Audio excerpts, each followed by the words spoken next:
Has been a little while. Last game was a month ago. So,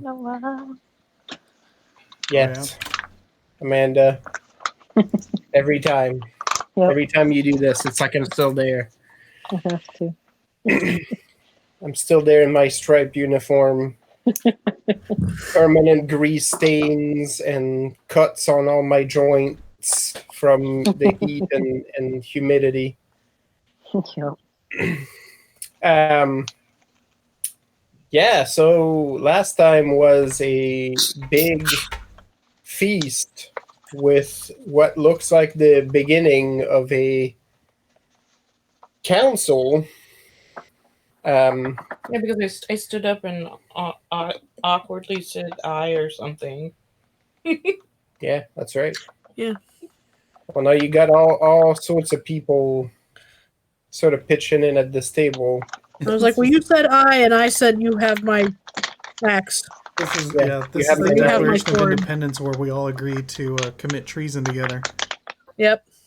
That's right. Yeah, It's not That's technically exactly we my right. all witnessed it. No, it's not technically my country. Is it really treason if I commit it? no, which was what Yeah, Rethel, the only one of us is committing treason is me. I mean, yeah, Right. and all the leadership. But Yeah. even then, Rethel wouldn't care. But Tony tried to point out that technically everything's above board thus far because motherfucker ran. So Oh yeah. then No, tried to incite an it's insurrection. not. Yeah. This will be the pretext, not. This will be the undercover reason, not the one that is above board.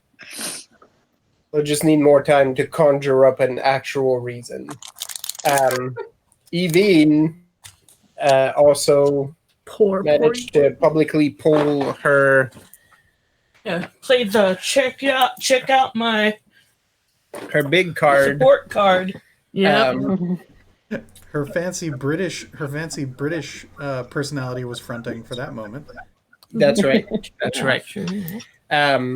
You also know from that moment, Evine, which is not necessarily something you would venture out, but you know that there is no love lost between Queen Elaine and the regions of Castile, and that the only thing that prevented open conflict was just a big respect on civilities and not wanting to piss off the other nations. Now, all bets are off. Perhaps your queen has found her pretext to really sock it to the crown of Castile.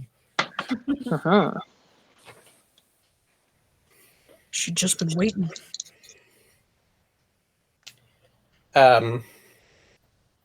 Because you know your country is unabashedly embracing the old ways, which doesn't sit well with the very traditional Vatican Castile.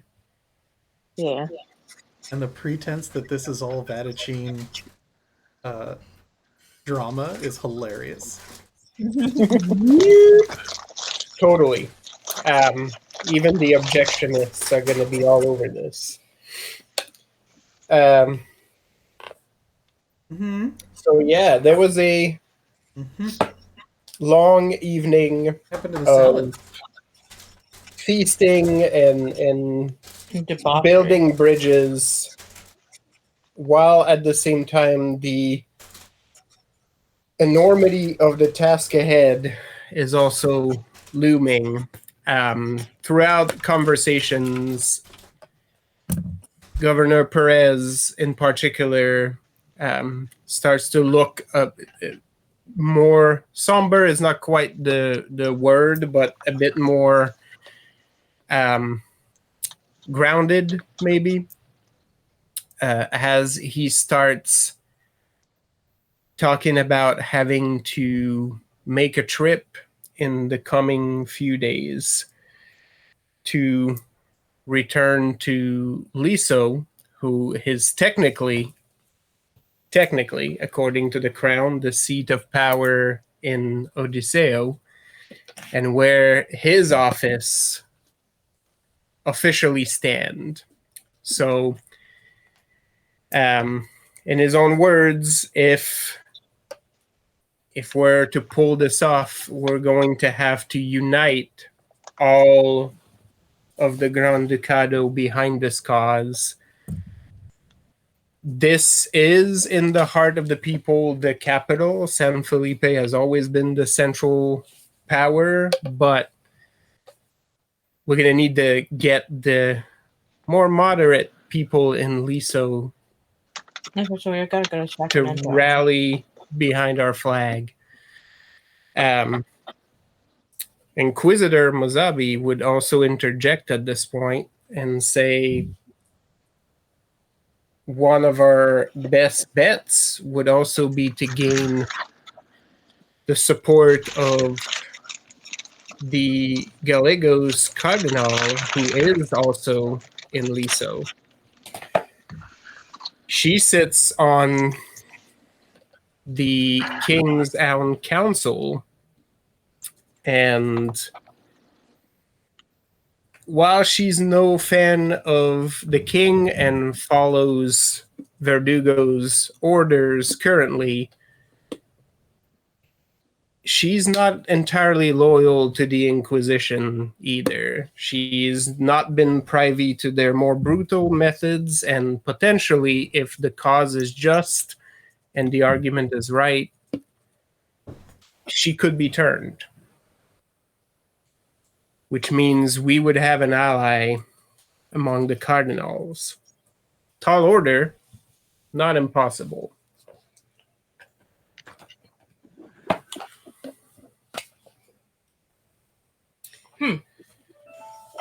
But that would mean we'd have to go all the way out to Gallegos. We're in Gallagher. Well, yes, He doesn't know where we are. I'm just kidding. that's right. Yeah. Well, that makes sense because people keep using different words, right? Yeah. I'm like, where are we? Yeah. Landreville actually, like, if Genia does mention that, like, Landreville sort of leans a bit closer and is like, this is a little complicated. Gallegos is the official name of this land. This is the Gran Ducado of Gallegos, but the people call it by its old name, Odiseo. This is the name that the people feel. Jenny's just like, it was called San Felipe, now it's, and then it was Well, San Odiseo, Felipe is and the now city. it's Gallegos. Where are we? San Felipe is the city. He's sort of like looking like at, and then he looks at Ricardo, and Ricardo is like, I got this. We'll go over We this. will discuss this later. The woman and I will have words. He starts putting chicken bones on the table for Genya. He's like, okay, here we go. Yeah. He's like, I'll get a stick and we'll go outside and I'll trace it in the dirt. If anyone can So handle cute. 8 different names for one thing in their brain, Miss Osurin. That's right. I realized I should really be calling you all by your first and last names, but I'm like, no, they're her friends. She'd call them familiarly. Also, Jimena has like 8 names, so that would take Yeah. a long time. Yeah. Ain't nobody got time for that. You were past That the point too. where you're using San with us. And she definitely would not be able to pronounce all of Jimena's names. Nope. Right? Genia probably already has to focus all of her brain powers remembering all the names of her future husband. Well, at the moment, I only have 2 names with my future husband, so at the Give moment, me a he is just second. Ricardo Mendez. She does not know anything else. She She's wasn't like given typing any, it in right now. No, 5 I- minutes later. she wasn't gotta- given any more than just the 2 names. I That's gotta okay. pop One it up day, because John doesn't remember all of Ricardo's names. So Oh, dear. I was like, that's okay. One day, Ricardo's going to have to pronounce her middle name. yep. Yeah. That'll be fun. You deserve each other. I have trouble saying it, so 10 points to anyone else who can figure out how to say it. H-E, phlegm. H-E phlegm. It's like a letter.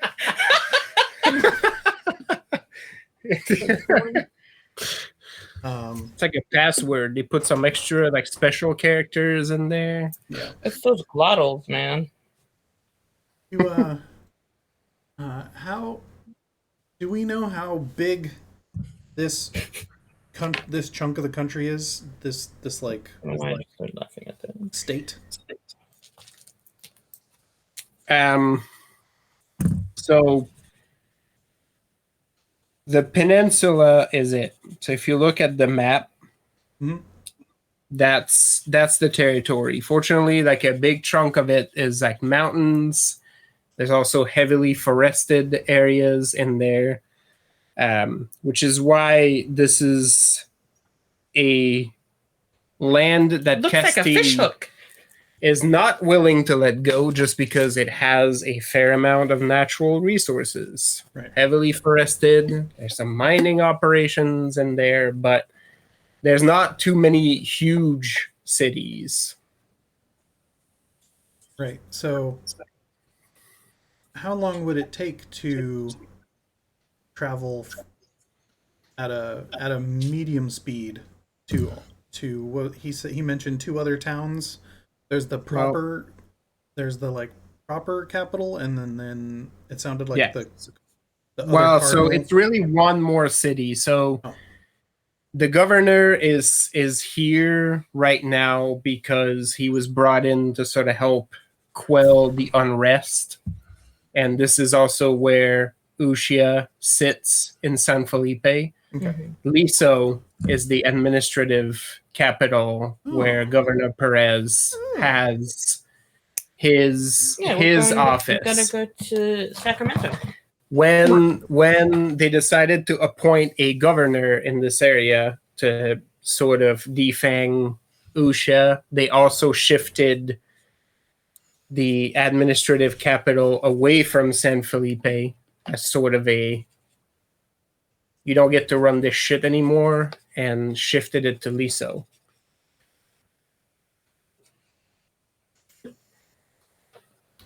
That is kind of complicated, Cool. isn't it?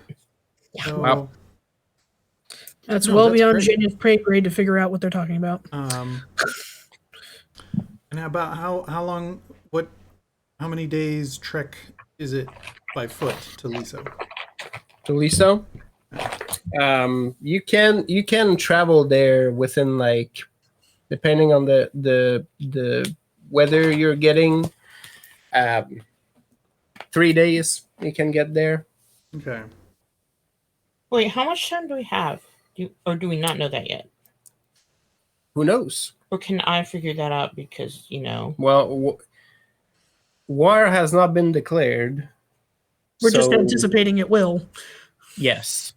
And it shouldn't be war. It would be a policing No. action, technically. Yeah, it would basically be like the quelling of a rebellion. Yeah. I mean, it could still be war to us. Oh, yes, we're going to war. But no official statement has been made. You know that it will take some time. Like Rethold was pointing out, the death of the Inquisitor will very likely urge Cardinal Verdugo to action. But who's even going to tell He him? won't be able to use that as the reason for it. All right. They'll need time to conjure up another reason for that. Okay, so we need to accompany Perez on this mission, I suppose. If that's what you want to do. That's kind of where I was leaning with that, was actually basically just to move a advanced guard / coalition up to Liso, Mm-hmm. is what the place is called, to Yep.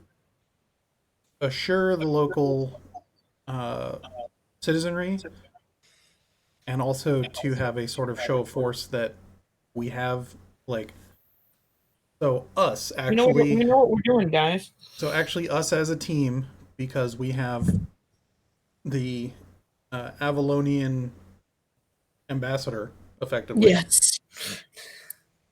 to assure that any sort of blockade or sea fuckery will be answered in time. And then We have a counter sea fuckery right. deterrent. And I also love the idea that if we take a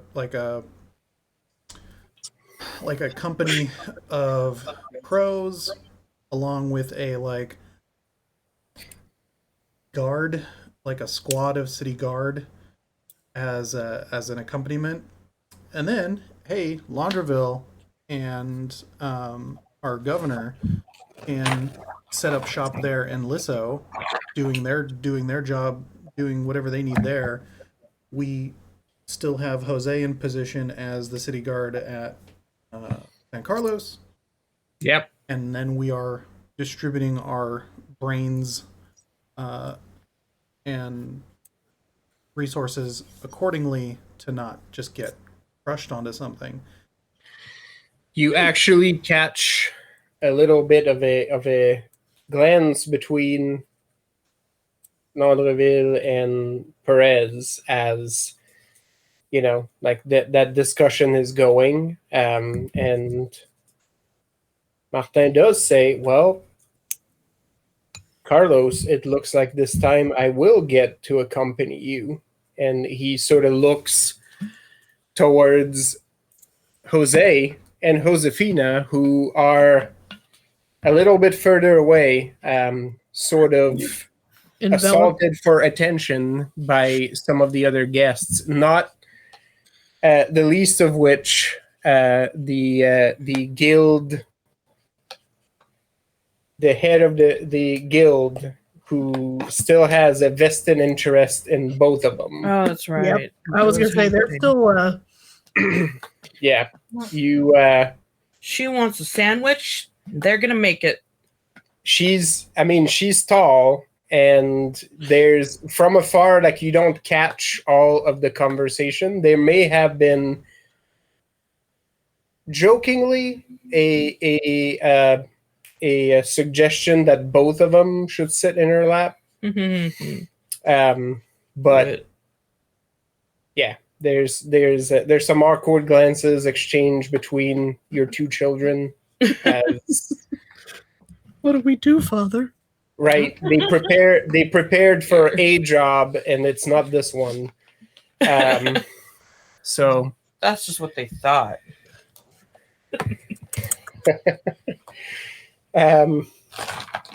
But yeah, Perez does seem a lot sort of calmer at the prospect that Landreville will also be traveling up there, because he says, at this point, it's been months, and while I get reports, who knows what the population will think of this. But hey, if someone can turn them, you would be it. Wow. So what orders are we going to give people here in the meantime? Well, you probably have a couple of days to think of that. Mazabi's trying to get himself invited on this business trip. Aw. I mean, Jenya's cool with that. She likes him. No, I absolutely would love for him to come along, because that shows the citizenry that we have the official backing of the church as it currently exists in the area. Yeah. Because the other half of that faction decided that they were right about something. Right. But yeah, so as yeah, far as locally what's going on. What? He says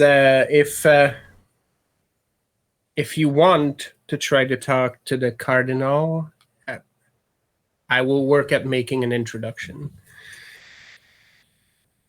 without a church member, the likelihood of you getting an audience are much lower. Fatima you can have to be a come. little. Fatima can be a little set in her ways. I guess calling Good her woman. Fatty as a nickname won't be very endearing. Cute though, cute.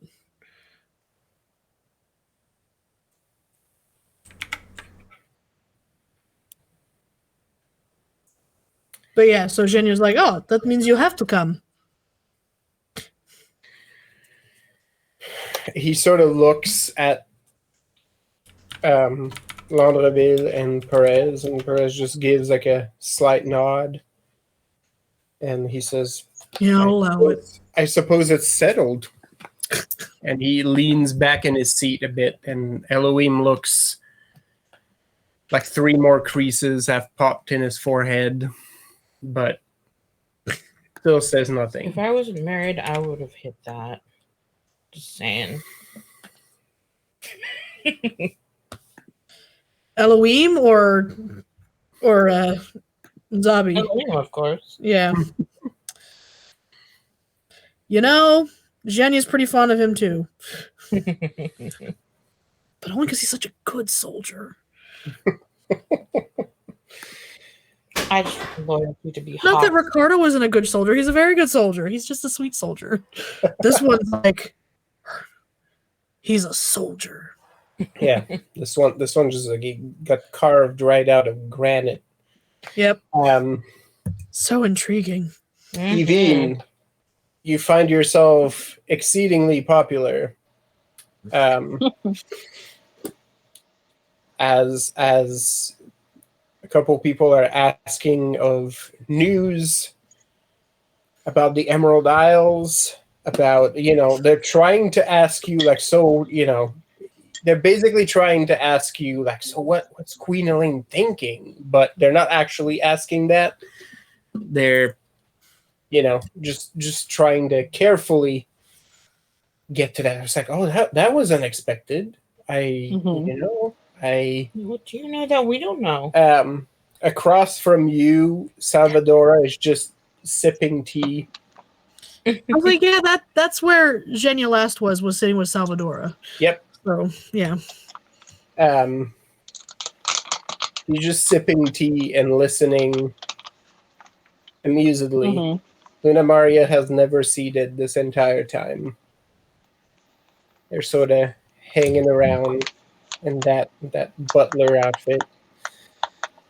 And Evine is leaning into the Avalonian stereotype of saying a lot without saying anything at all. Perfect. Yep. And deftly avoiding direct answers or commentary on sensitive affairs. Yeah, you. The crowd is loving you for it. You're telling them nothing, and you're also telling them a lot, which they're absolutely delighted by. They're just like hanging on those breadcrumbs like nobody's business. Oh, yeah. I've never even seen this woman before, but look! Listen to all that shit she's got to say. I know, right? Yeah, who is this person? I've never met her in my life. And then they will forget right afterwards.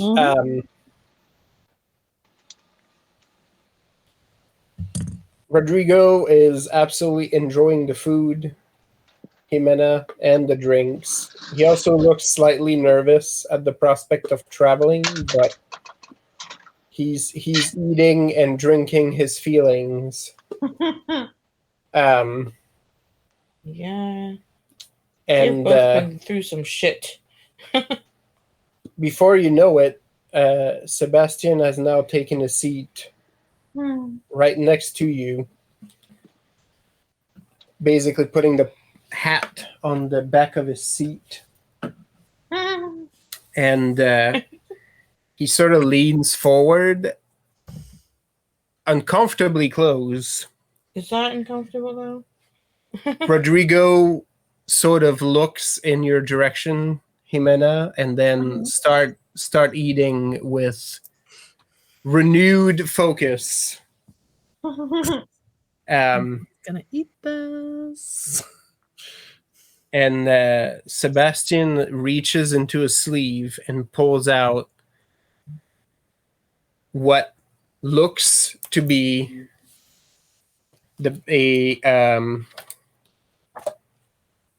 basically the same kind of cards that Sorte witches use to tell fortunes. Oh, I have one of those. Interesting. And He's a witch.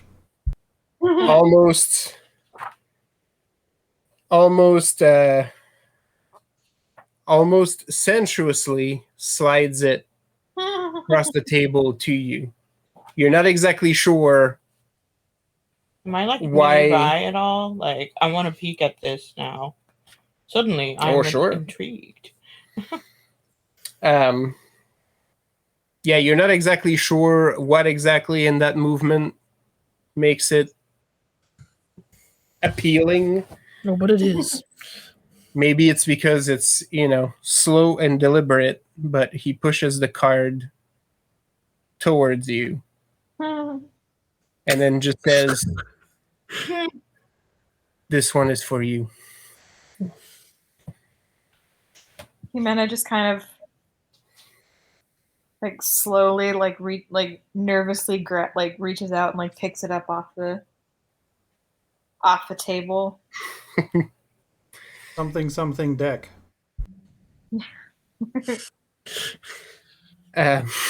Something deck. Yep, that's right.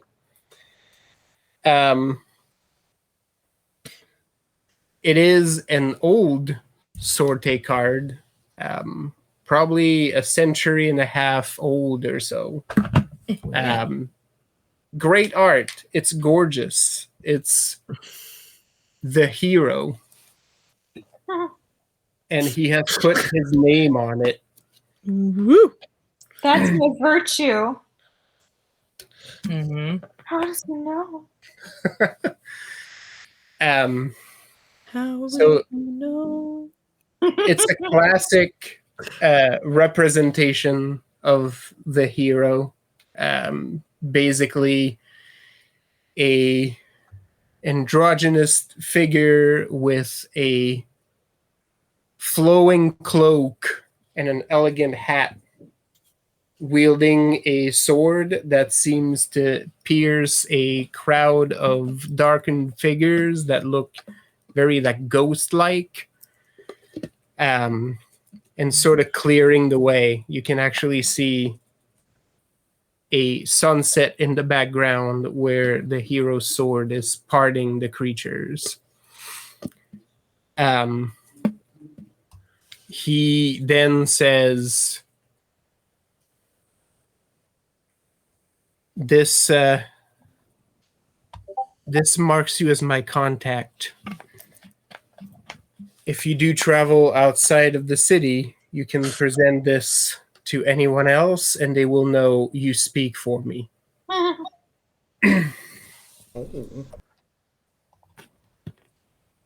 And as you grab the card, his hand lays on top of yours. Oh, goodness. And he says, "You have my full confidence, even if I don't have yours." And Jimena puts her other hand on top of his hand.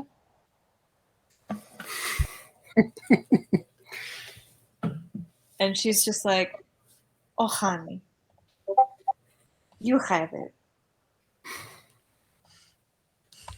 He sort of looks like he struggles for a moment to say something, and he nods. Fire witch got your tongue? Right.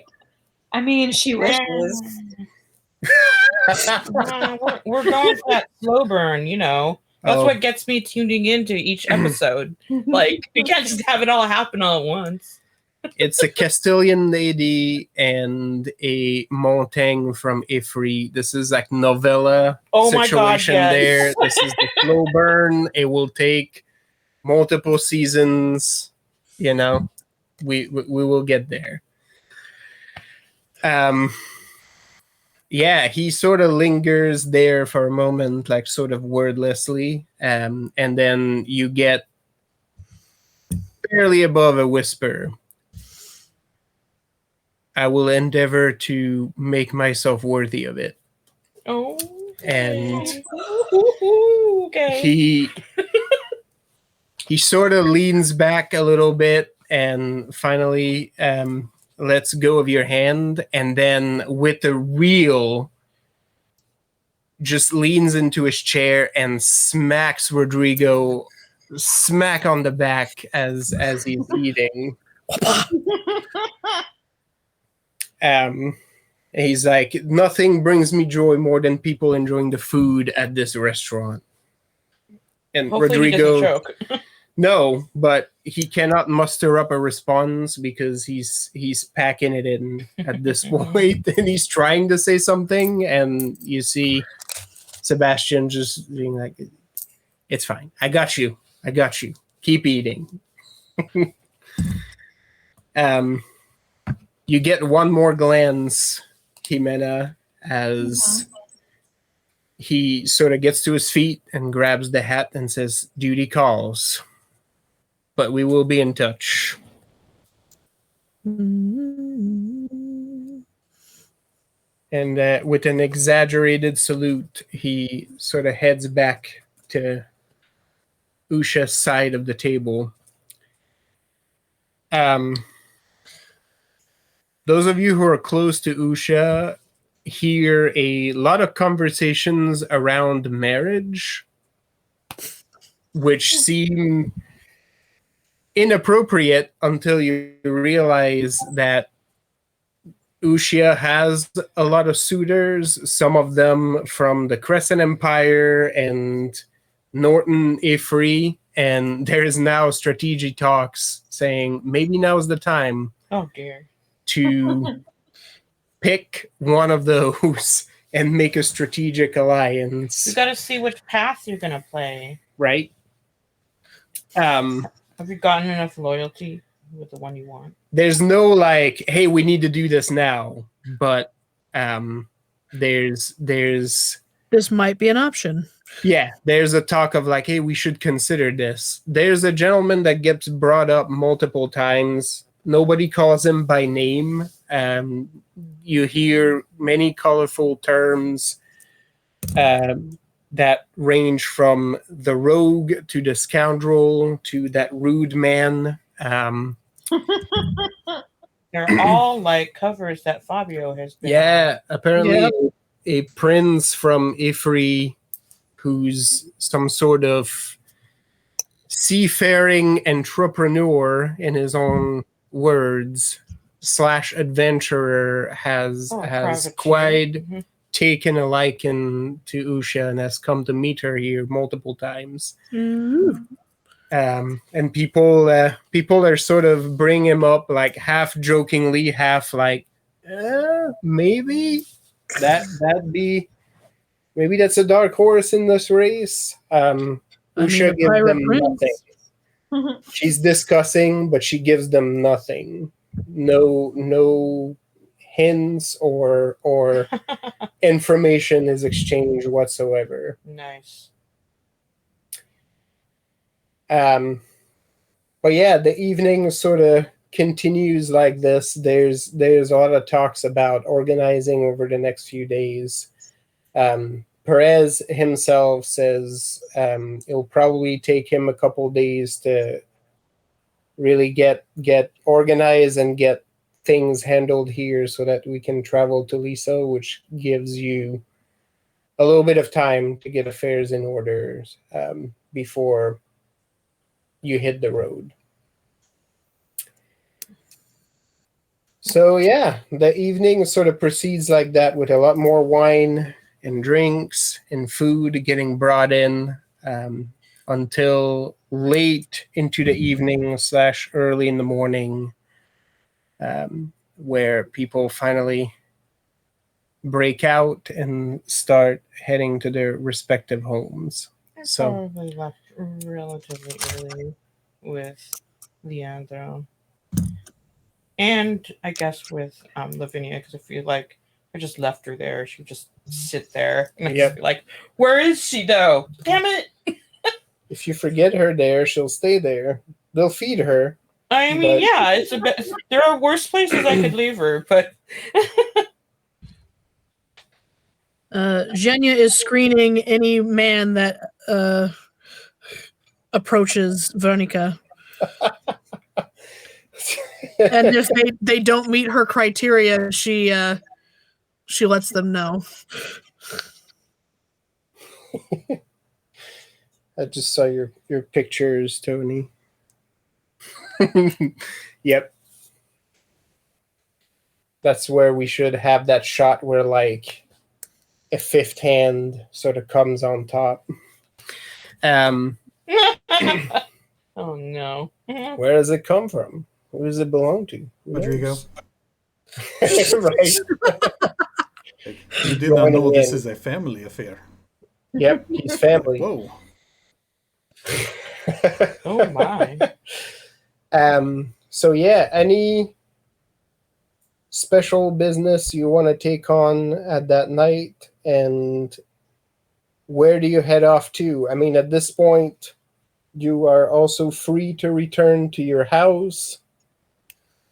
Yeah, I want to go back there. Although there's still lodgings for you at the ship.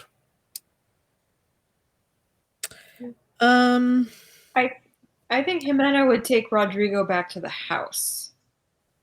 Like, here, let's have you sleep somewhere that isn't a prison or a ship or a... Yep. That would be nice. Yep. Hand him over to Augustina and be like, here, take care of him. He needs food and love. Yeah, say Zhenya is eager to get back to her tree.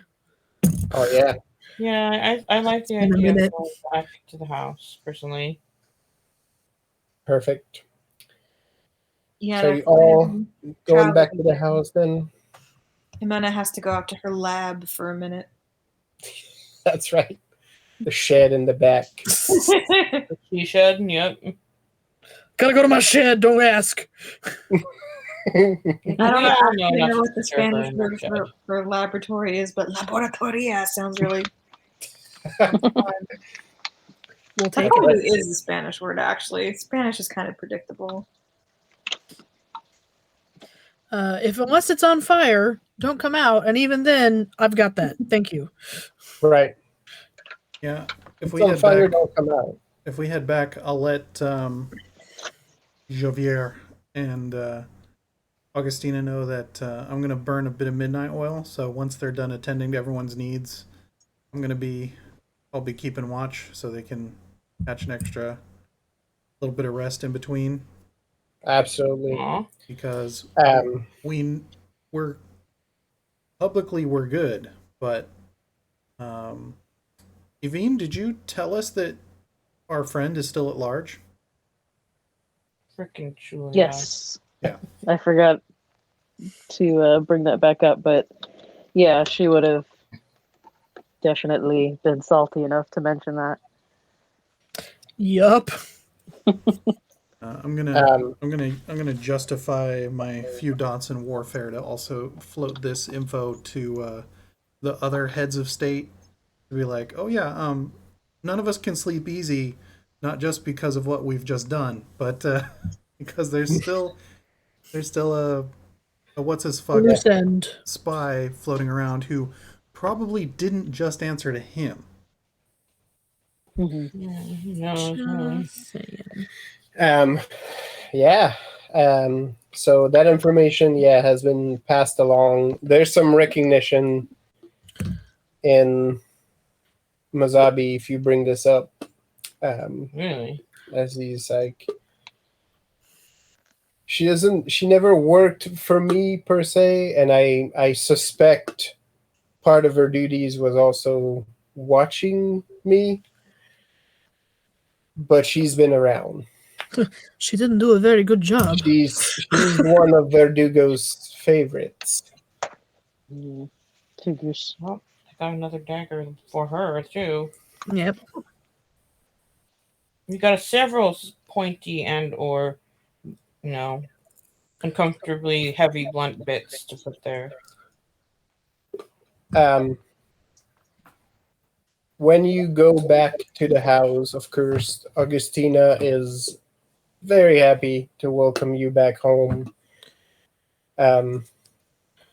She got word from somewhere that you're already eaten, but there's still food out because Oscar and Emil are at the table, and Oh. several glasses of ale deep, apparently, into a conversation. At this point, they're arm wrestling on one corner of the table, while eating bread and other food that Augustina has left there. When you arrive to the house, Xavier comes to meet you. He's arriving from somewhere, and From somewhere. yeah, like he's sort of coming and arriving at the house at the same time you do, and seem to share the enthusiasm for you being back to the house. Rethold, he seems to appreciate your, hey, I'm gonna keep watch here, but he does let you know that if you need him for anything, he'll be happy to support. Genia, your tree is doing quite well. Oh.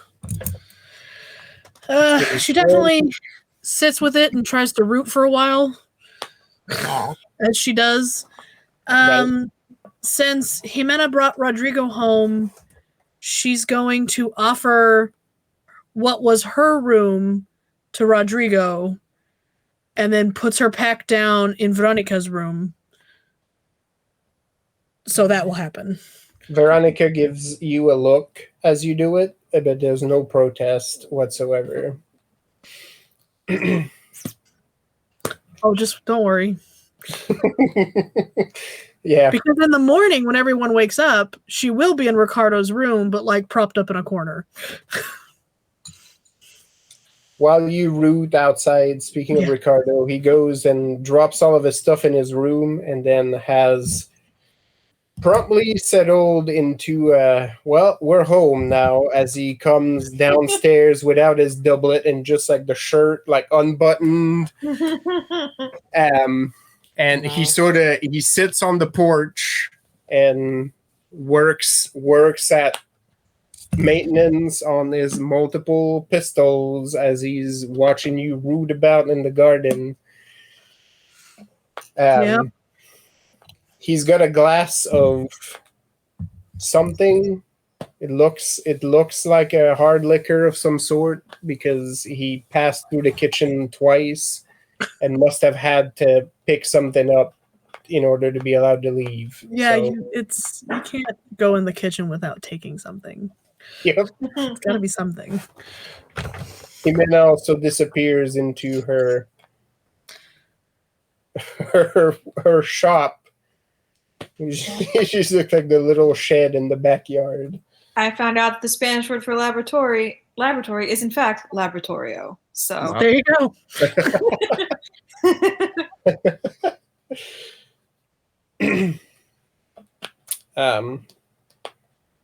So yeah, people are settling back in. Oscar and Emil look absolutely happy to see the both of you, even though they only saw you like mere hours ago.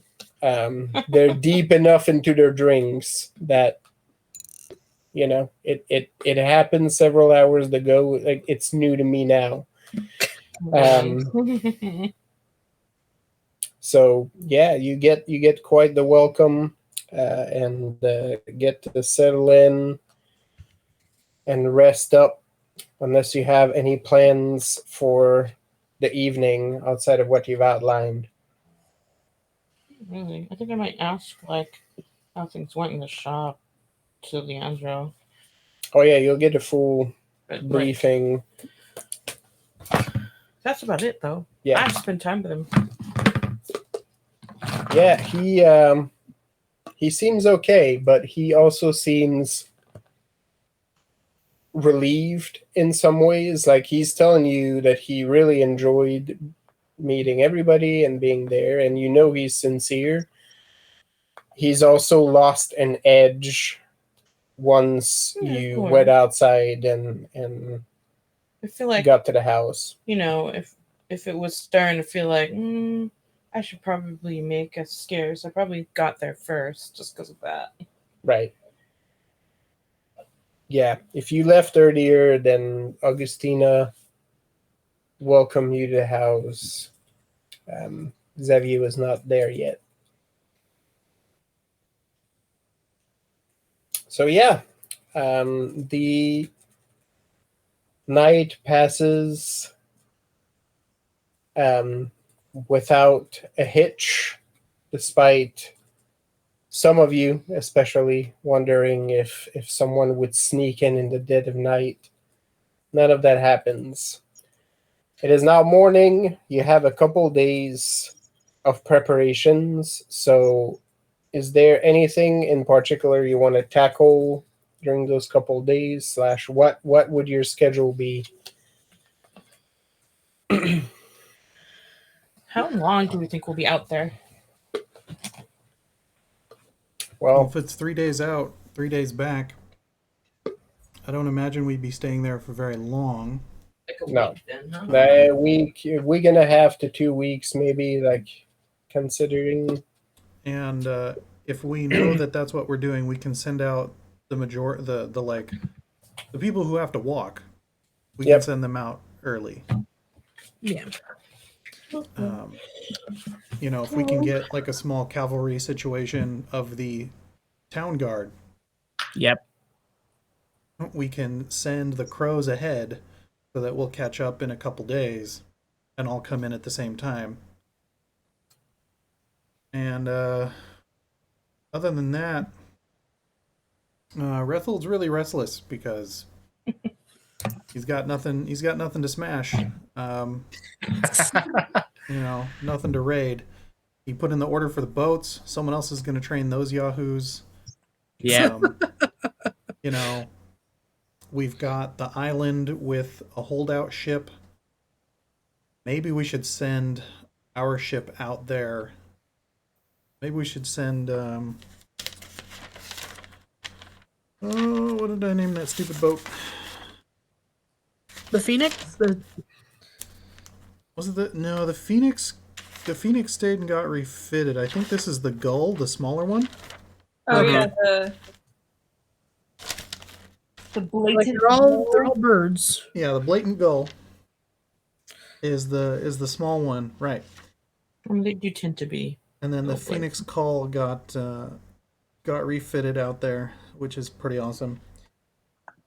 So yeah, I guess we should send the Gull back out to Isla de San Jose to let them know what's going on, and to then probably have the Phoenix is sorry, I don't have the map in front of me. Is Liso a dock? Or is Yep. it landlocked? It's also a port. Yes. Then yeah, we should send the Phoenix to Liso so that we can leave from there if we have to, if we get word that San Carlos has been blockaded. Perfect. This is in addition to having some of those positioned scout/runners that we discussed the day before.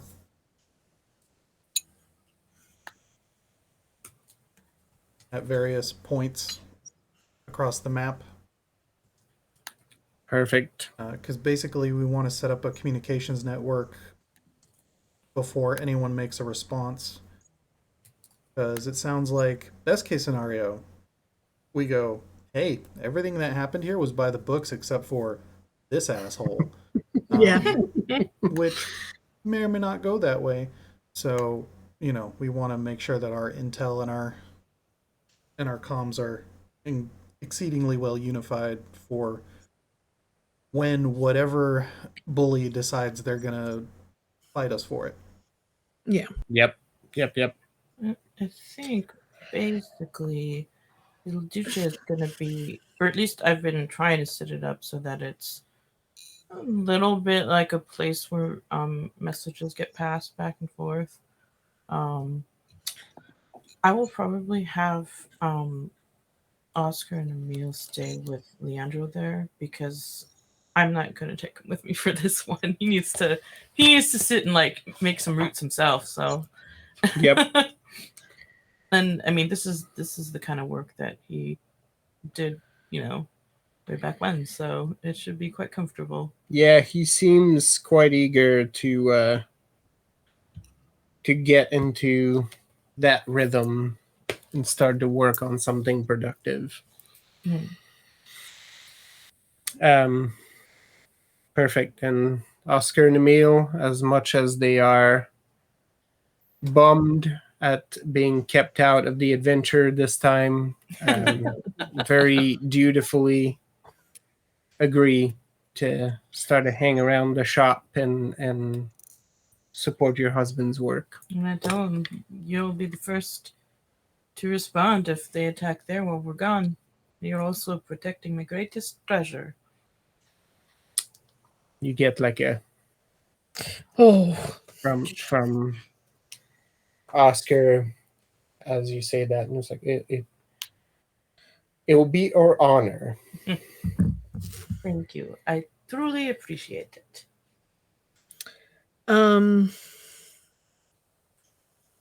So yeah, Ricardo does wake up to find Zhenya in the corner of his room, sort of posted up. Not watching him, but actually asleep. Mhm. Yeah. She does check to see if her letter was answered. If not, she is going to take some time to continue to sort of give Veronica some combat training. Because if she insists on being part of this, she's going to have to learn some shit. All right. I'm assuming there's going to be some wrestling in the backyard. Yep.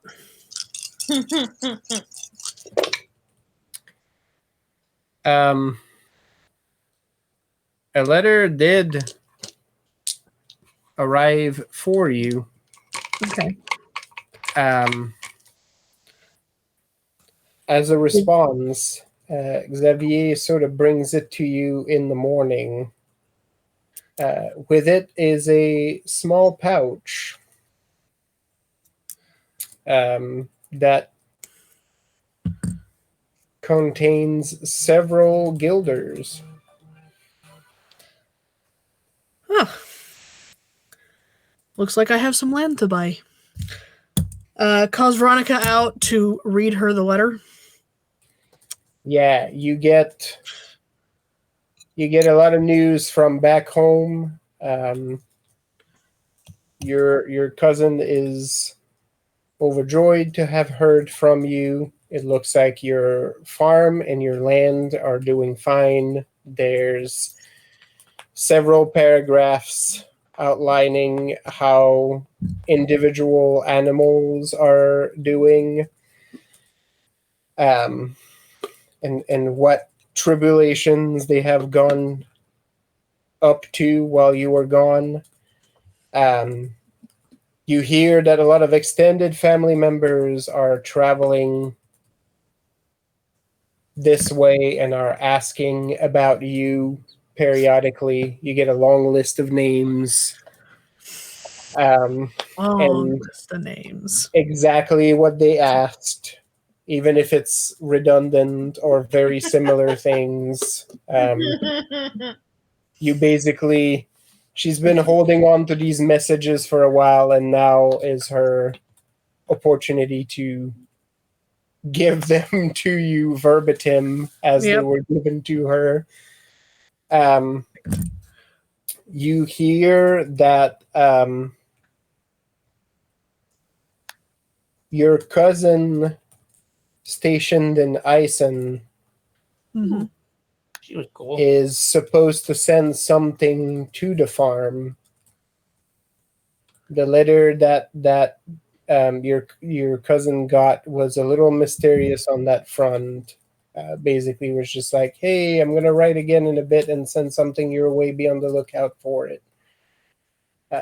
But she hasn't gotten a response yet. But says as soon as I have it, now that I have a semi-permanent address for you, I will send it right over. Very good, very good. Jenny is well pleased. Not that she isn't normally, but yeah.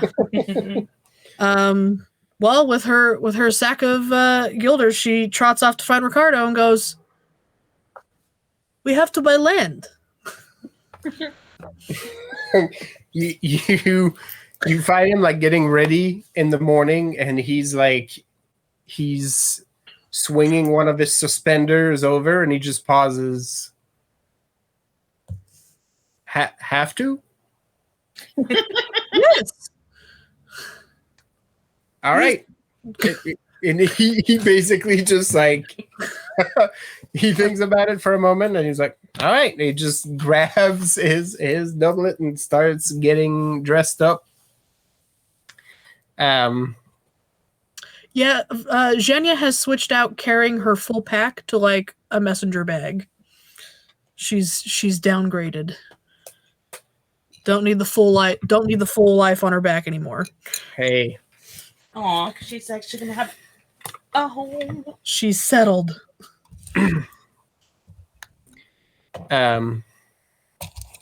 Yeah, Veronica will continue to work on the drills that you've asked her to work on. So. Rethold, are you doing anything?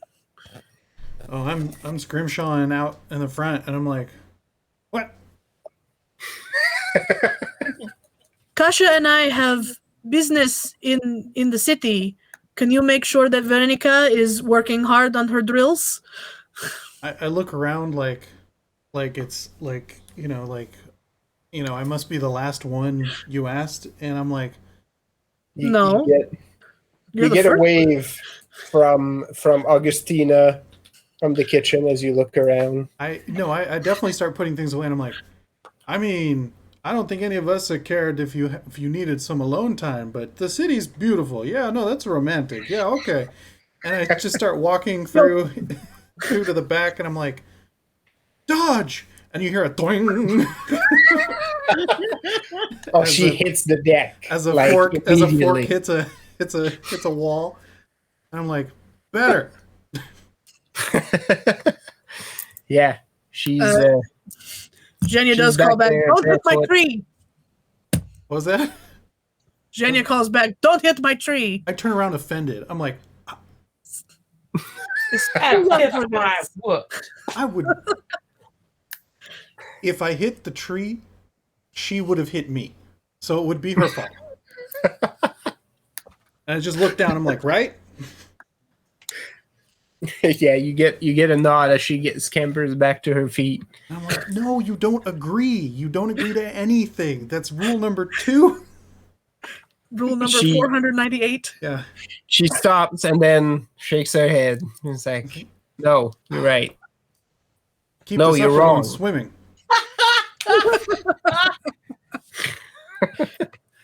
Trick question. That's right. Jimena, was there anything in particular you were trying to do in your laboratory, or were you just working in it? Yeah. En mi laboratorio? No, I think she would just be kind of replenishing her bandolero of things. Okay.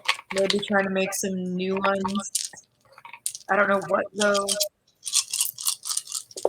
would be pertinent to the mission.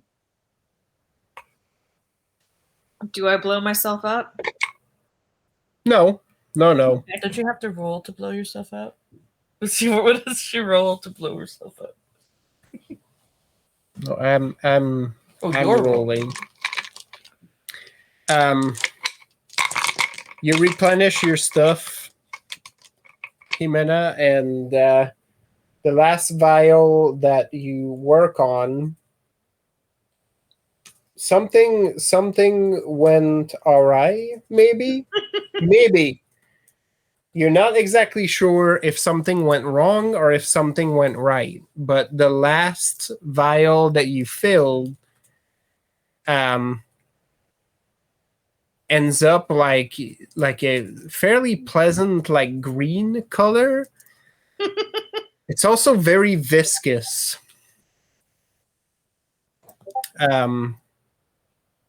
Like it could be like a glue of some kind.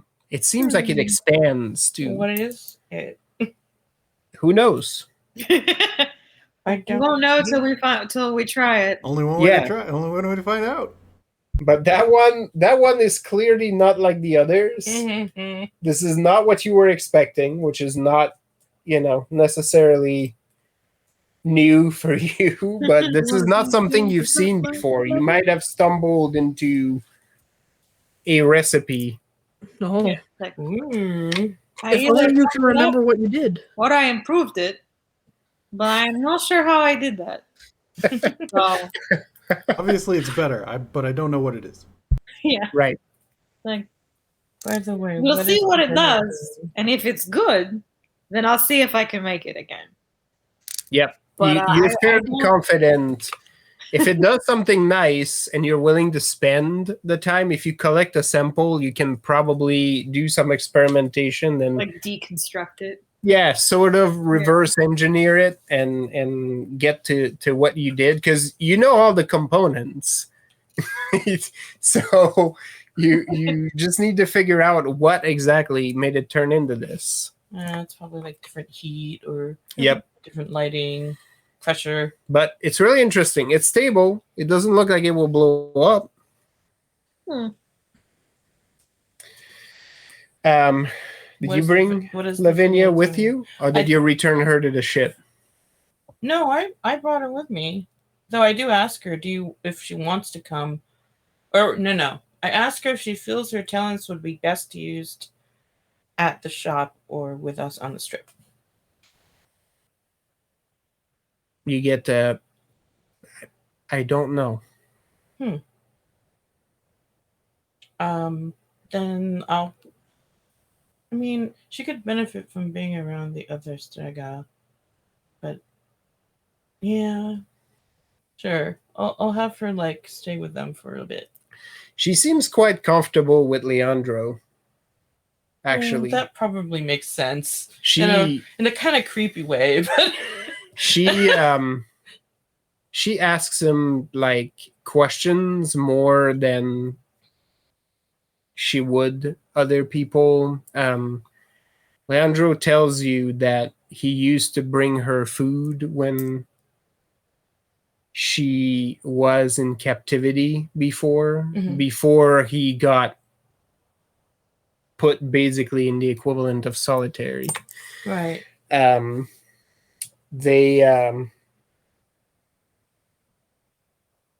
They tried to use her to get the truth out of him. She must have seen something inside his head because her demeanor changed after that. Oh. Well, then that's good. They can work through some possibly shared trauma stuff together. Yeah, I was not there for that. I mean, she calls him Mr. Leandro, and they sort of have a weird rhythm. That's good. I think my goal right now, I guess at this point, is just here's us establishing a new normal. Look, you're in this shop with other Strega. It's normal. Here's normal now. Get used to it. By the morning, she comes by and she's wearing different clothes. Oh. Augustina brought her a different dress. It's like a deep green. She looks slightly uncomfortable in it, but doesn't protest having I it tell her on. the color suits her. Yeah, she also doesn't have the veil, so Oh yeah, yeah. Her head probably feels naked for a while. I'm sure I felt that way too. So. yeah, yeah. Her eyes are just without the veil on, like they're almost like disturbingly blue-green. Mm-hmm. Yeah, it's almost like they light up. You know when you take a picture of a dog and like their eyes light up with the flash, like it's almost like that. But yeah, other than that, she almost could pass like for a city girl. Well, we're working on it. All right. So drills are happening. Evine, are you taking on any specific tasks? Are you dismantling? She would probably be passing along what intel she needs to keep everyone in the loop. Oh yeah, absolutely. We'll get to this next. Actually, if you do pass an intel to your usual dead drops in the city, by morning you have a letter waiting for you. It's all ciphered, which is not unusual. It looks like on the surface, it's very much like, Dame Healy, if you would like to renew your lease on the boat you still have in Been trying to I need contact to talk to you you. about your boat's extended warranty. That's right. God damn it! I told her to stop calling me. Do you need to borrow money? Because we have this offer right now. No. But basically, it What's in your knapsack? Yep. Or it goes on completely on just a tangent that makes no sense at all, and then suddenly is like, well, that's not cool. But what is cool is that Geico could save you 50 minutes with Geico can save you on your car insurance. That's right. That's absolutely right.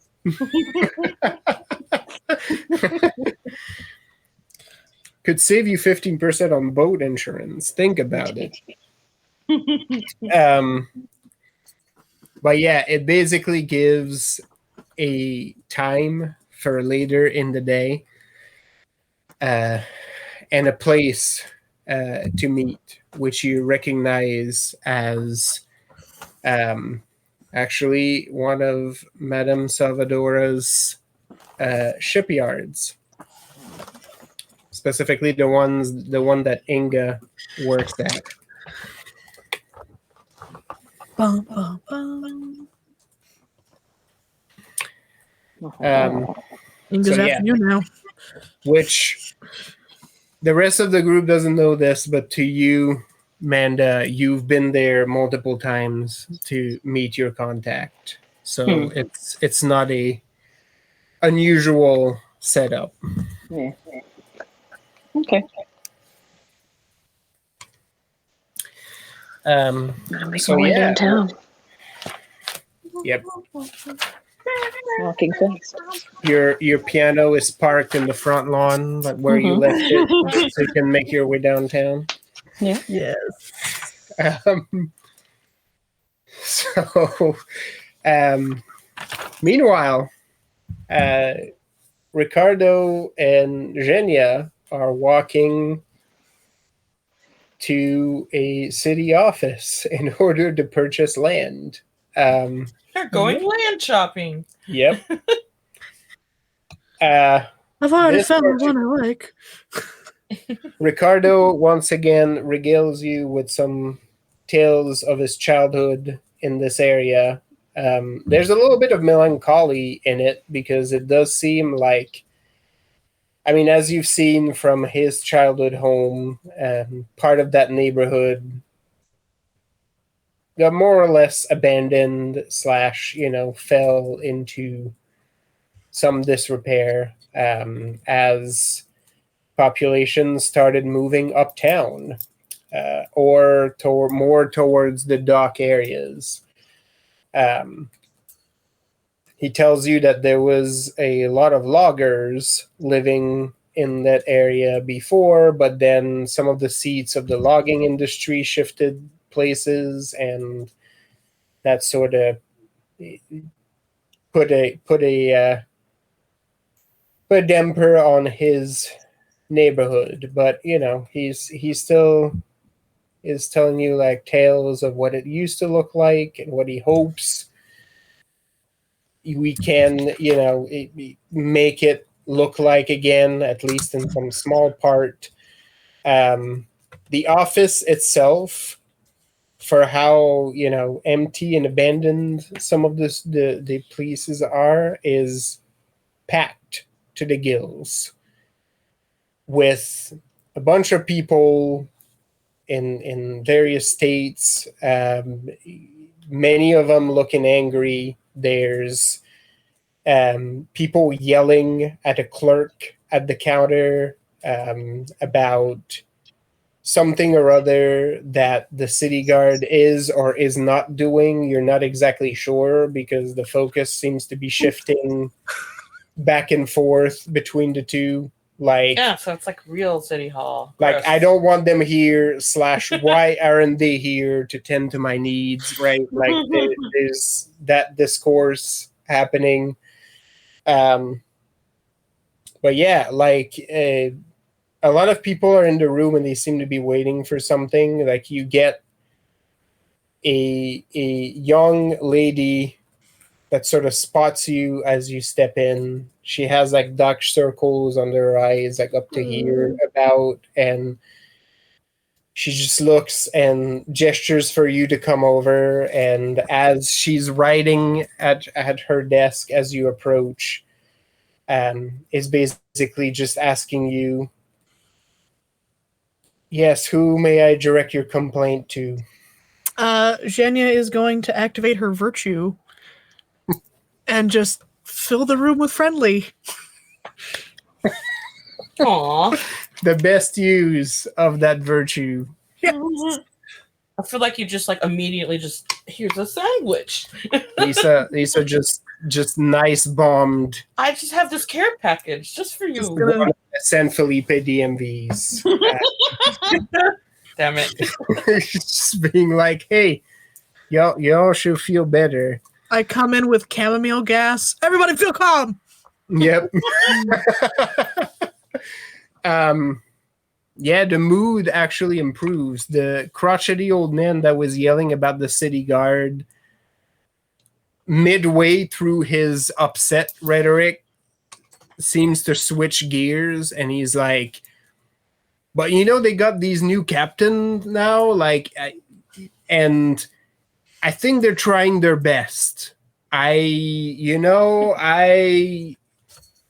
would like to see, a couple of this happening, but all in all, I think it's better. Like, the red cloaks are gone, which I think is a good thing.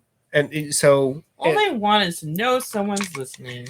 Somewhere in the middle of this, the middle-aged man in front of him stopped writing and is just now looking at him like, what do you want me to do with this? Right? He's not saying anything, but he's now like, what is this now? Yeah. Is this like an op-ed now about the city guard? Is this a trap? Yeah, right. You want this publicized? Like, should I tell? Or, there's a lot of confusion. But yeah, you do improve the mood of the room quite a lot. And the girl actually takes a breath from that and sort of looks back at you, and he's like, yes, how may I help you? Just big, all his cheeks and freckles. Holding Ricardo's hand with one and holding... she's not holding her pouch. Anyway, I don't have a complaint. I would like to see we would like to see, and in Castilian, and good Castilian, but accented Castilian. We would like to see about purchasing a land. Just a land. She One land, please.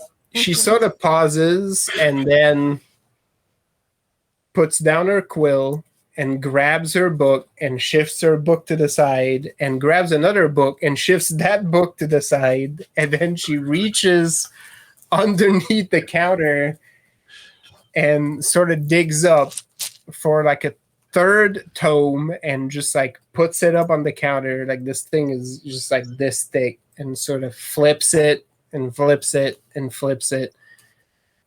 And the whole time she's just clearing her throat and being like, please bear with me. It's not often in this part now that we're entertaining serious offers of purchase. And I thank you for your help. She's just like she tries harder. It flips through and finally just lands in a specific spot and puts in like a tab like in the middle of it to keep it open at this page, and just it looks at you and it's like, do you have any specific area, or do you need me to talk you through what is currently untended? No, we know where we want. And then looks up to Ricardo. Yeah, Ricardo basically is giving her the exact spot. Up until you called up to him, he was sort of amusedly looking at the rest of the room, sort of soaking it in. You see him wave to like a couple people, actually, who are like sitting in the waiting room, like some older folks, and you just waving a little bit at them.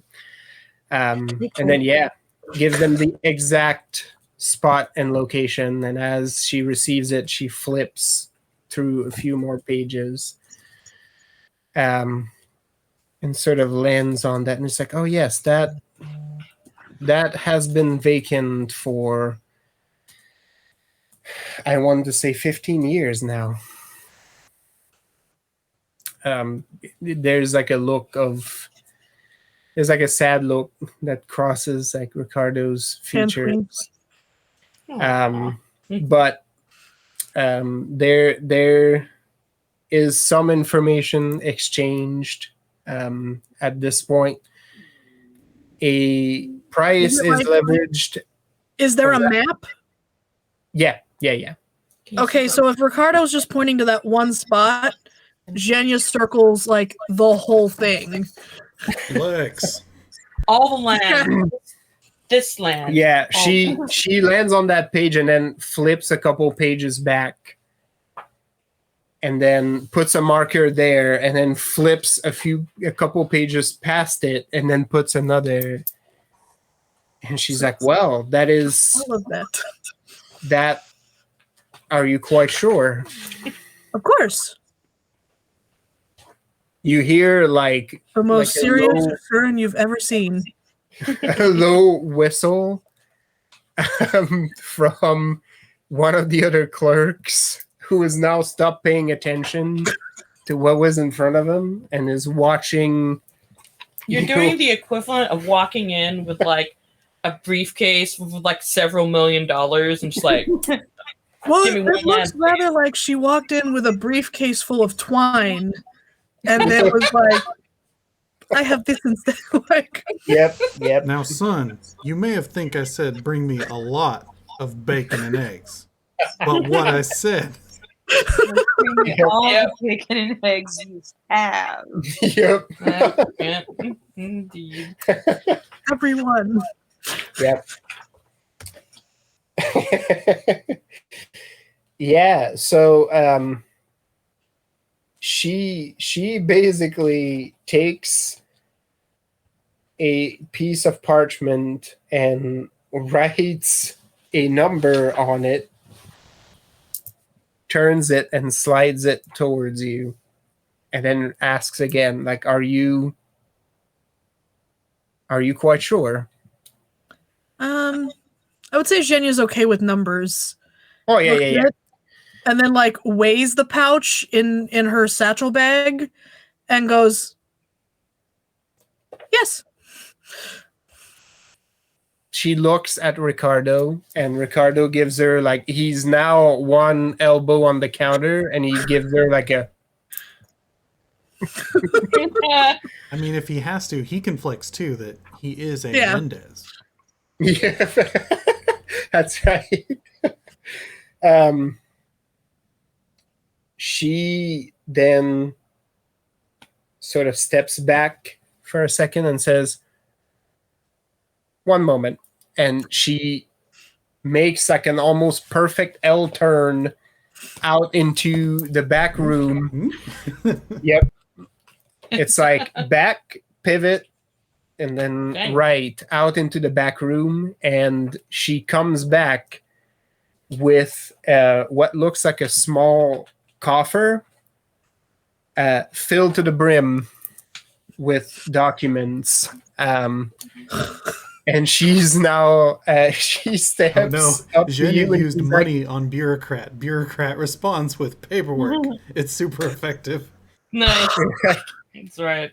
If you would follow me, and she sort of gestures to the side and brings you to sort of like an area that has like a table as she lays all of this shit in front of you. With all the properties and all the deeds and documentation about all the tax that you're now going to owe to the city of San Felipe. So it is and he's going to buy the whole thing little by little, piece by piece. Yep. That's right. No. Just this one. So it takes quite a while to go through each and every one of those, and your signature needs to be put on. She frowns. She frowns a little bit, and of course, she tells Ricardo that he's supposed to be signing this too. But when it comes to, like, you have to do it, she's just like.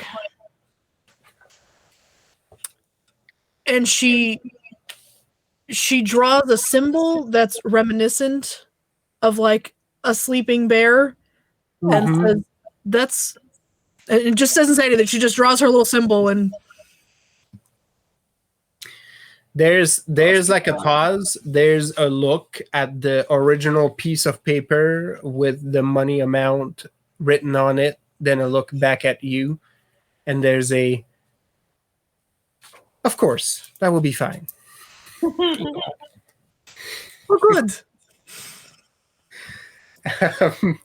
As you put your mark on every single one of these documents, and you get, of course, a bunch of them are sort of slid to one side of the table to be filed. The other ones are placed very carefully in that coffer. That at the end, it feels like an eternity, but once it is done, she locks it with a little key on a chain, turns the coffer towards you, and hands you the key, and basically extends a hand and says, "My congratulations. Two-hand handshake. You are now a landed resident of San Felipe." Whoa, you're more of a citizen than I am. Zhenya moves fast when she wants something. Oh yeah. Well, I guess I am a business owner. I mean, I own something, just not a house. Ricardo tries to contain his excitement, but there's a loud clap of his hands as this is concluded, as he moves to grab the coffer, and he gives the lady just like a handshake that's just a little too enthusiastic, like she wasn't quite ready for it. But I assume eventually Jenny's going to actually have to pass this money over. Yep. Oh, don't worry. There are actually two gentlemen that step into the room, handle your pouch as if they were like the crown jewels of somewhere. This is basically all splayed out on a piece of cloth who has been laid there specifically for that purpose. So fancy. One of the gentlemen counts. The other gentleman is just like waiting there to write it down. Tally marks. Yep. You go through a chunk of the money in your pouch, but you do have some left over, which are quickly set aside. And the gentleman, with his gloved hands, very carefully, gingerly puts them back into your pouch, which he returns to you. And then the cloth is very carefully just wrapped around the coins, placed into a wooden chest, which is then placed into a coffer. All three of them locked. And then the gentleman that was writing down sort of nods his head, and the lady's like, paid in full. Of course. That is not how I thought this day was going to go, if I may be so blunt. People often tell me that, no matter what I do. You get an emphatic, like, from Ricardo in the back with his best true story face. But yes, she sort of pauses for a bit, and he's like, would you allow me one question, if I may be so bold? Of course. Do you have any plans with the new land that you have purchased? I will make mine. Oh God, what's she gonna say? I will revive it and make my soon-to-be husband happy there. Aww. You see Ricardo's hand just like move to his heart as he gives like a slow, solemn nod to the cashier. And he's like, I know your question, and yes, I am quite fortunate. Huh? I did not hear her ask a question. She sort of nods and is like, that. All right. Well, I do hope you find it to your liking. It is in need of some work, but I'm excited for that.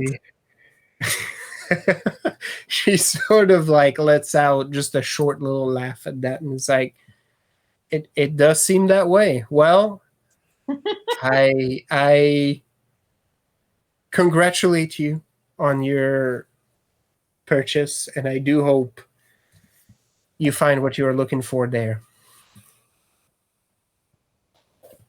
Thank you. She sort of ushers you out. With you out of the room, the main room has gotten a little more dour, but it seems to calm down as you step in. There's almost a hush. You see a couple of the cashiers are sort of trying to peek over people, like to try to see what happens. Like they want the juice. They want, what was that about?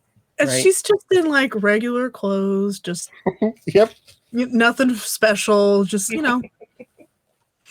That's right. They'll be Scuffed talking about boots. that in the office for a while. Well, Yeah, it's no it's kidding. only been like a day since the battle, so she's still full of like bruises and cuts Oh yeah. that hadn't quite been able to be healed yet, and just So is Ricardo. Like he's still, he's still a little battered, although you took his most grievous wounds. So yeah. he's not injured, but he still has like cuts and bruises, and looks a little worse for wear. So like, they're not questioning it. Although, you see, I don't know, that would fly over Genia's head probably, but like Ricardo is looking at some of the clerks, and some of them are looking at you like, did he just beat up rich people for that money? Because that sort of looks like that maybe Kinda, what sorta. happened. I mean, But They she's both look so kind of happy. battered. I know. you're so sweet, though. But there's no questions, right? Like it's never like it's like, hey, fantastic. Yeah. So yeah, before long you are out of that office. Now the two of you carrying a little coffer and a chunk of land around the old city square where Ricardo grew up is now owned by you. Well, us. But yeah. But I mean, Yeah. You're the lady in this marriage, so you're the landowner. That's right? true. Your name comes first. That's how it goes. So, yeah.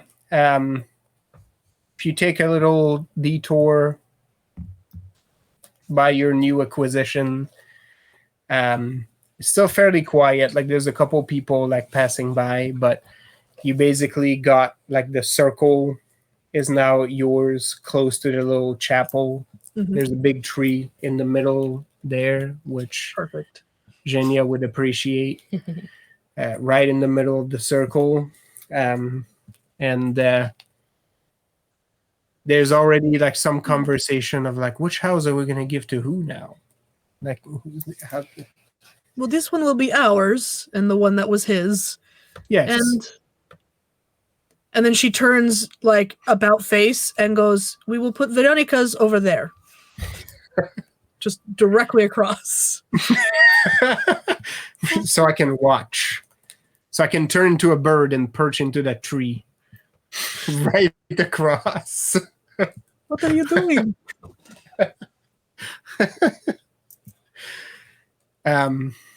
Yeah, he seems lost in some sort of unspoken memory for a second there, but he seems like almost giddy. Grabs his elbow and pulls him toward Roberto's direction.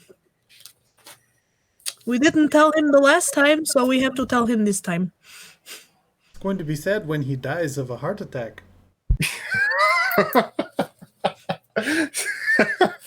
Well, Jenny has new powers, so no, he won't. Oh yeah, fair, yeah. Yeah. Defibrillator. Yep. Yeah, he sort of picks where your head is going as you say those words and start to head towards that direction. So you start to head up the hill to go talk to Roberto. Meanwhile, as this is all happening, Evine, I assume at the appointed time you'll show up to Inga's shipyard.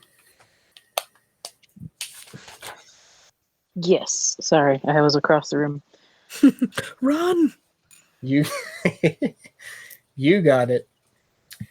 As usual, your path takes you across the shipyard. You get a couple waves from some of the folks who you know there, including Inga herself, who doesn't seem like she has time to come and chat, but you get like a big wave from across the field as to what looks like a big area of the shipyard who has just recently been cleared out.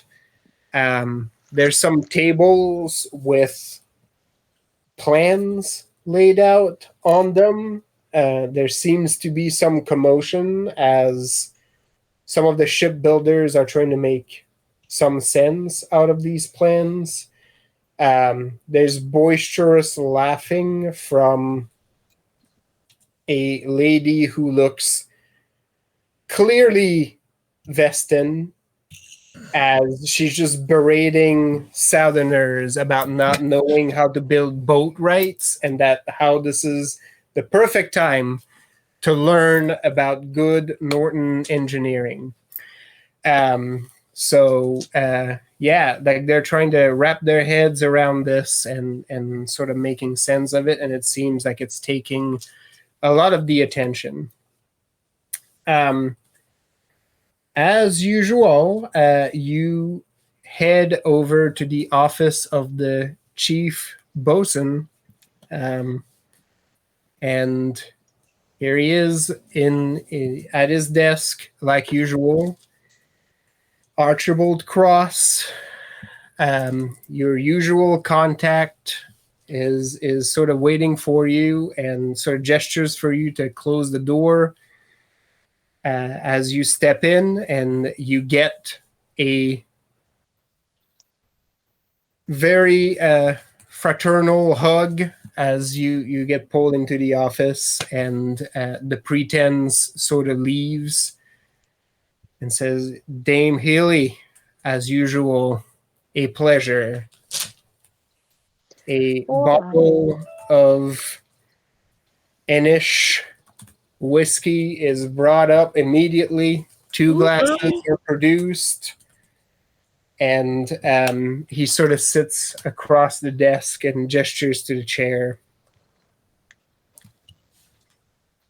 You know, when I accepted the assignment, I was not prepared for how much I was going to enjoy this. This crew is something else, and Salvadora is a delight to work with. But it seems with the work you and your companions have put forth, I may be keeping my post for quite some time still. Yeah, not wrong. He sort of raises the glass to you in a toast, and as the glasses clink, he says, "To job security, my friend," and downs it almost in one gulp. And he sort of says, "You must tell me, what was the mood in the room when you delivered Queen Elaine's big edict?" Oh, shock, confusion, weeping, elation. Oh, just me. They never saw it coming. Obviously. There's a hearty ha. Yes, as he starts to refill the glasses. Beautiful. I wish I could have been there. But well, I am chief bosun in the eyes of the Castilians, so that is my place for now. So please don't fault me if I rely on you for giving me all the juicy details. Of course not. It's half the fun. He sort of reaches into his desk and pulls a sealed envelope that he slides across and hands it to you. Mm. Your new appointment, Dame Healy, as official ambassador to the Crown of Castile, to the Crown of Avalon into Castile. As you might imagine, it is still somewhat of an unofficial appointment, as we won't try to openly anger good King Sandoval by appointing an ambassador to Ushia Seraphine instead of him. But in all matters regarding the coming cloud are how the Queen can support Odisseo in the potential upcoming struggle. The Queen is quite categoric that you speak with her voice.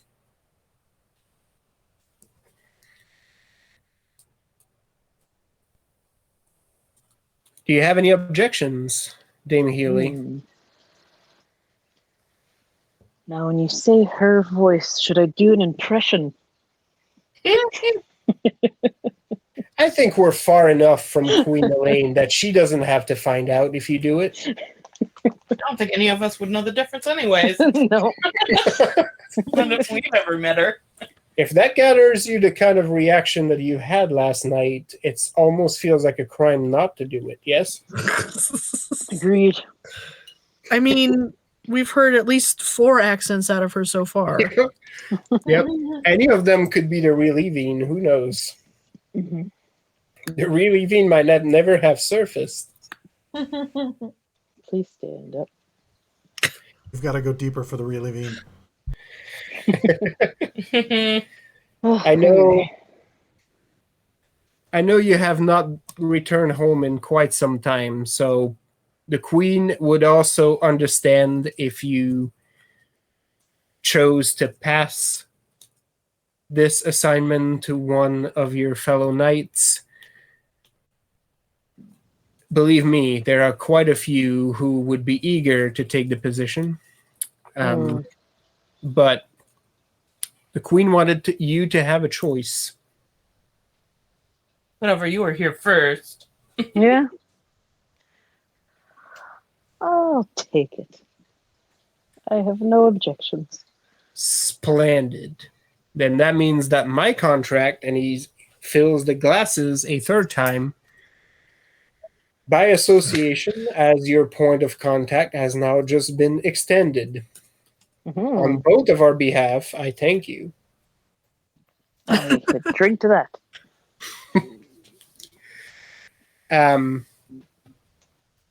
He says the formal document within the envelope will give you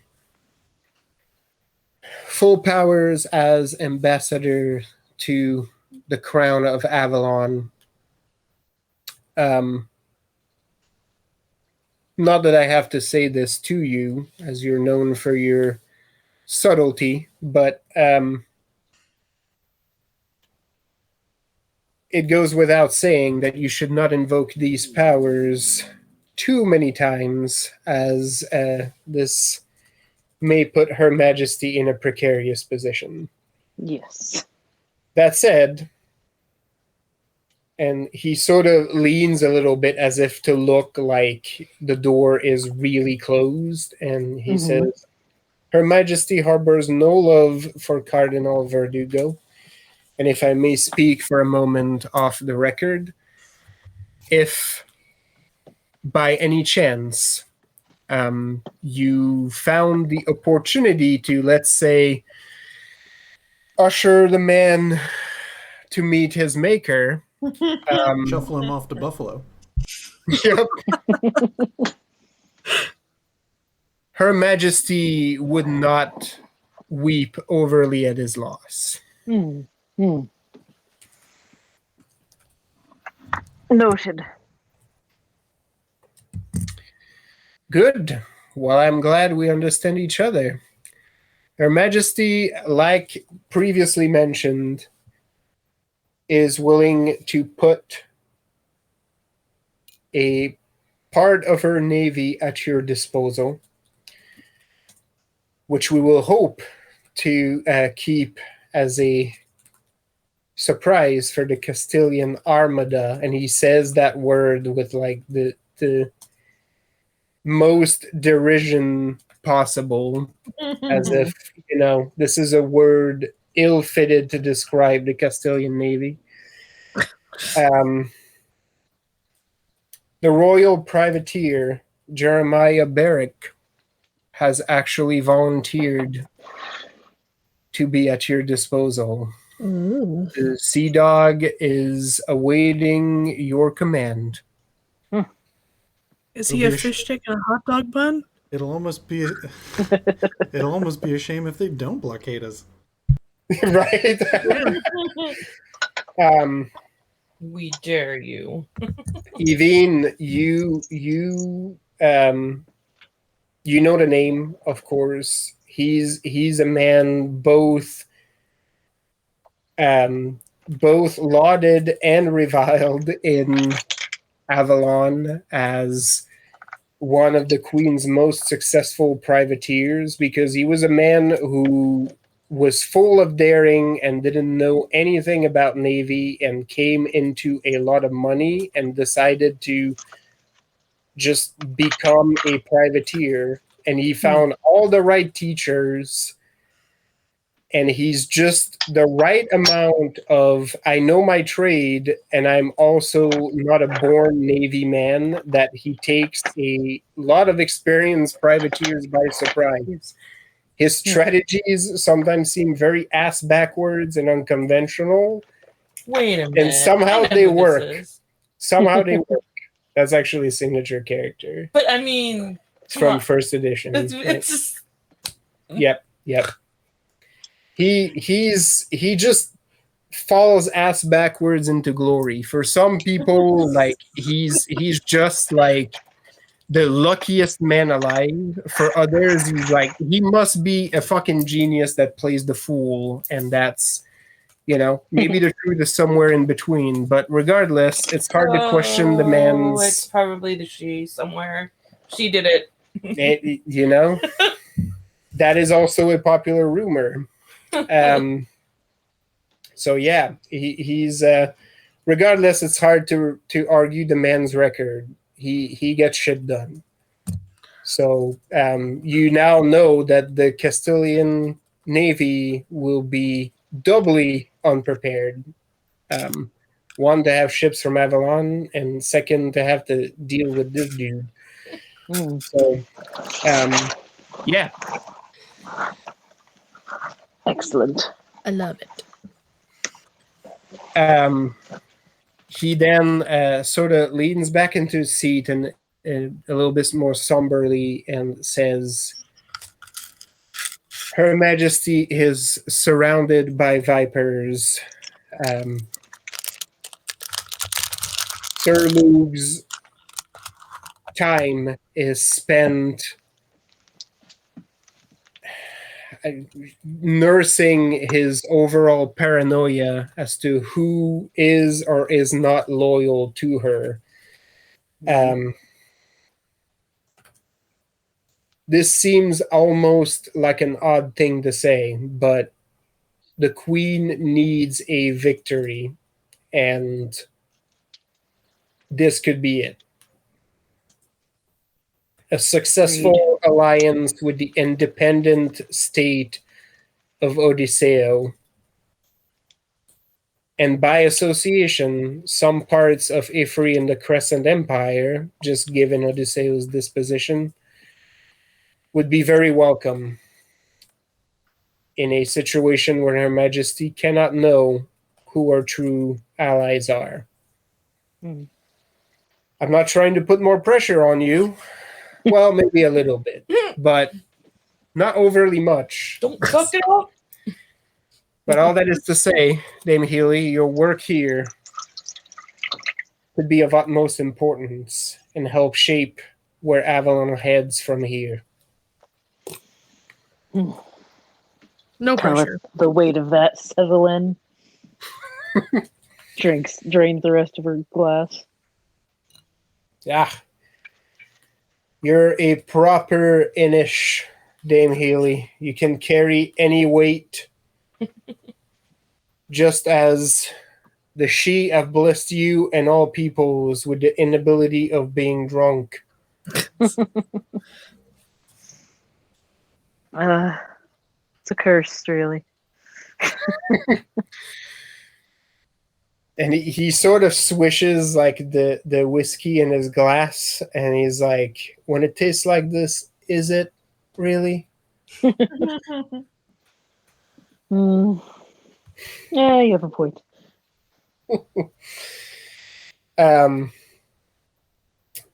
Any questions you have, Dame Healy? No?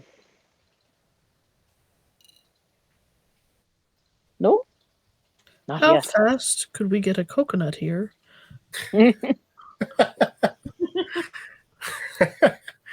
the husk.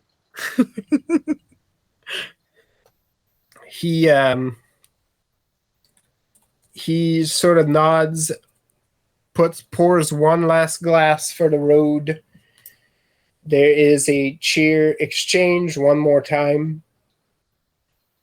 And as he hides the bottle and the glasses away from view, he steps to his feet.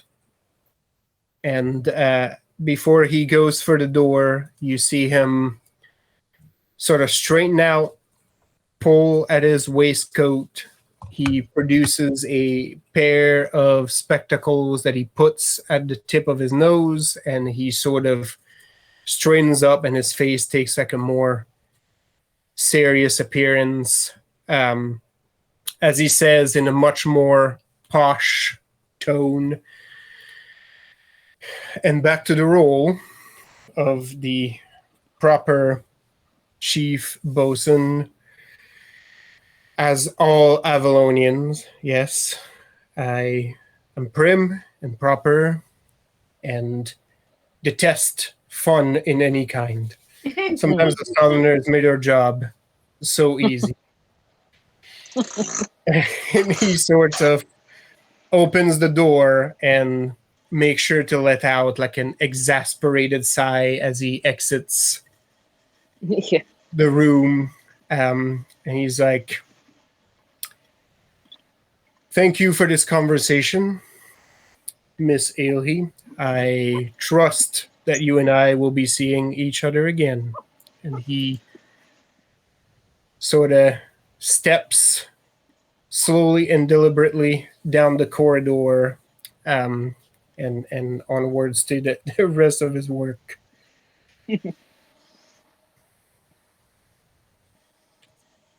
I'm an ambassador now. That's right. All right. Anybody else have any pieces you'd like to tackle right now? I don't think so. I think I'm good. Okay.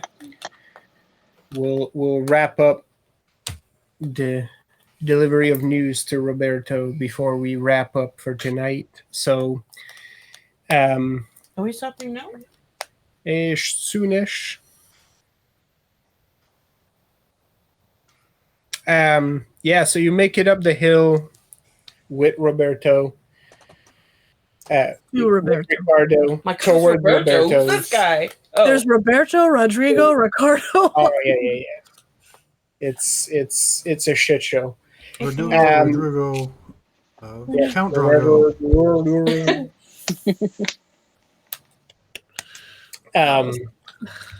So you make it up the hill and you arrive at the little inn, almost as empty as it was last time. And I say almost because there's one customer in the corner of the room. This ancient looking Castilian, like he's wearing fancy clothes, like he's out in public.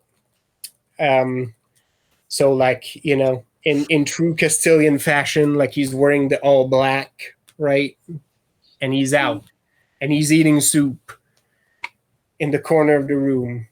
And it must be fucking 100 degrees up on that hill. And this gentleman is up there like decked to all black with the collar and everything, and he's hitting hot ass soup. Periodically, he brings a very fancy handkerchief to dab his forehead. So lacy. Yep. And just keeps on eating. No look whatsoever your way as you come in sight. And then At this point, as you Jen has step taken in, off her like fur-lined vest. She's undone some of the laces of her collar. She's like, "Did I make the right choice?" It's very hot here.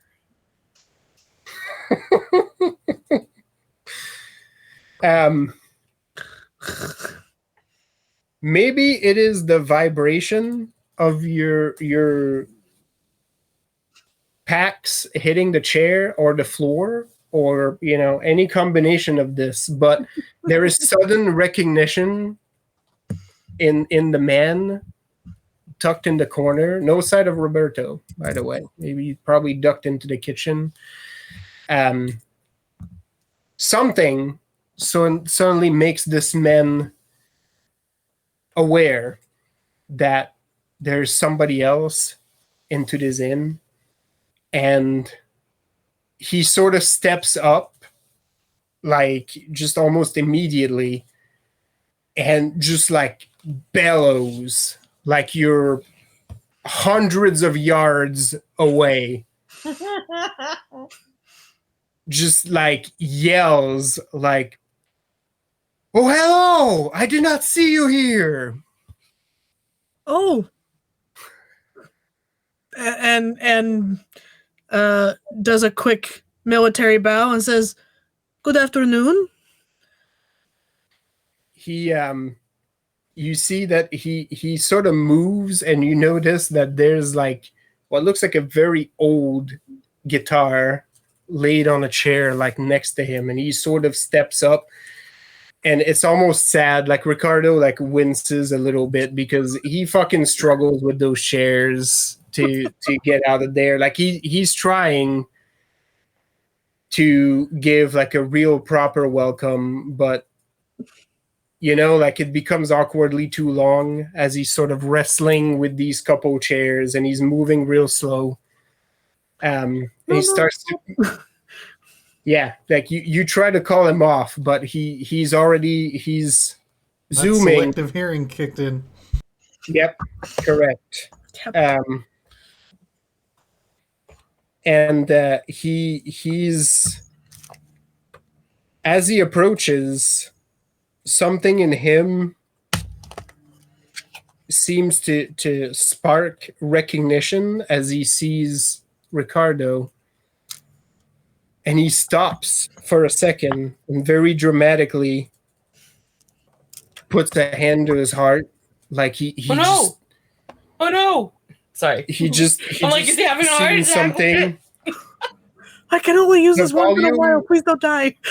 The volume is the same, by the way. He's now much closer to you, but he's still yelling. Oh no. Ricardo, is that you? Oh, dear Theus, is that you? And he starts to get closer to Ricardo, and Ricardo looks like he is shrinking a little bit at the sight of his men. My poor darling. Yeah, he says, "Yes, Diego, it's me, Diego." And he sort of stops as he says it, and you hear him.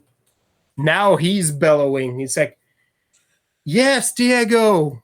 Yes, it's Ricardo."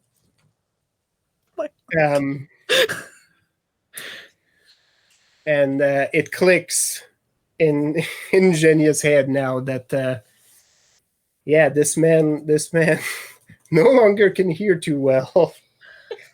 Ooh, what made you think that? You get like a whisper as you basically are just like, now he's just yelling at the both of you like up close as he's grabbing Ricardo, right? And he's just like, "I can't believe it," and he's just full volume, right?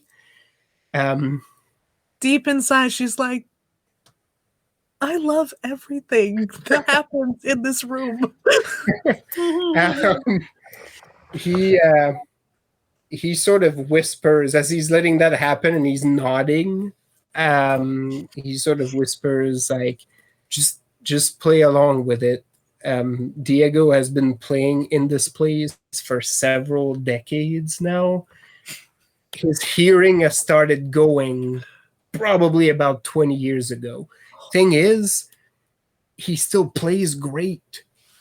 And I guarantee you he can't hear himself. I don't know what it is. The singing, not so much. That started to vanish a little bit, but the playing is great. And he's sort of nodding. It's like, yes, no, yes, absolutely. No, I just came back. Yeah, we need to talk to Roberto. And there's this exchange a little bit as there's various words being exchanged back and forth. She is so tickled. Oh, Roberto, like, not libretto. Yeah, right, exactly. This fucking Abbott and Costello routine plays out for a bit until he's like, oh, Roberto, yeah, I'll get him. And then he sort of scoots very slowly towards the kitchen. And like Ricardo is just like, he's like, just let it happen. It within 10 minutes, Roberto will be here, right? He's just watching this man just scoot across the room and go in the kitchen. And then you hear, as he's in the kitchen, a yelp of Roberto, and you hear stuff falling into the kitchen. He's like, what are you doing in here? Like, you shouldn't be back here. There's just, now they're both shouting at each other. They're calling each other pretty colorful names. And then, Diego's just like, fine, I quit. I will not be your musician anymore. This place is dead anyways. I will take my business elsewhere. You know how many places would like to have my talents in this city?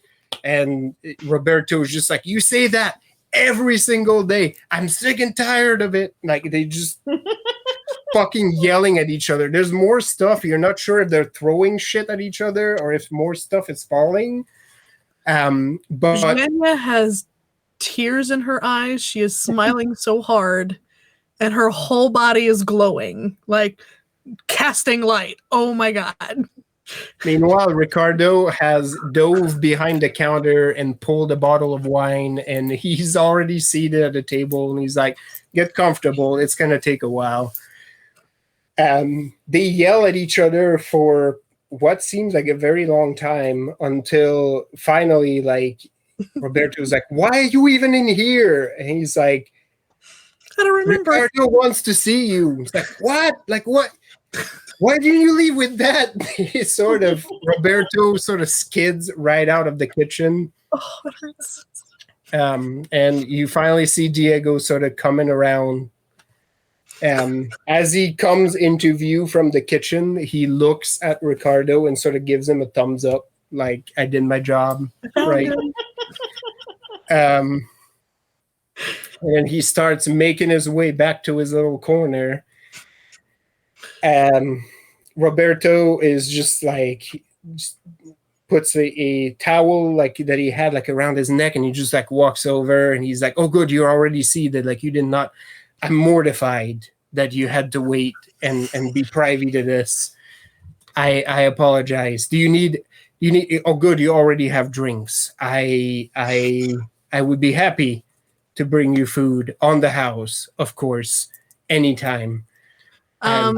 Zhenya stops him and grabs him by his shoulders and kisses both cheeks and says, I'm happy to see you, grandfather. He sort of lets it happen, and he leans into it, and you get the greeting returned, and he sort of gives like a look to Ricardo like, oh yeah, this is the one. If you don't marry her, I will, right? Like he's just wow. He's giving her the giving him the yes, like this is it. This is what we want. He's red as a beet. as you call him grandfather, and he sort of stumbles his way through the rest of his words. He's like, "Oh well, you don't need to keep. You should call me that, but you don't need to." Of course I do. And he's like, "Well, outside of making me flustered, did you come here for any particular purpose? Can I help you with anything?" Opens her satchel and like plops down the coffer. We bought land. Oh, you did. You did. Well, good for you both. And Ricardo is sort of like shaking his head like, no. Like you just don't grasp it. And like as Roberto is sort of tripping through his words, Ricardo sort of very gently sort of unlocks the coffer and opens it up and then hands one of the deeds. And then another. And Yep. then another. Yep. And there's silence for a little bit as he looks at this, and Roberto has like one hand on his head. And then he gets a chair. Yeah. Sets it behind him. Yeah, you sort of need to, because like he doesn't say anything because he's sort of looking at the paper and he has like one hand on his head and then he starts misting up. Sit. Yeah, he sort of just plops into the chair, and he sort of half sobs through it, and he looks like at Ricardo like, "Is really?" Like just gives him the look. He can't really pronounce the word, and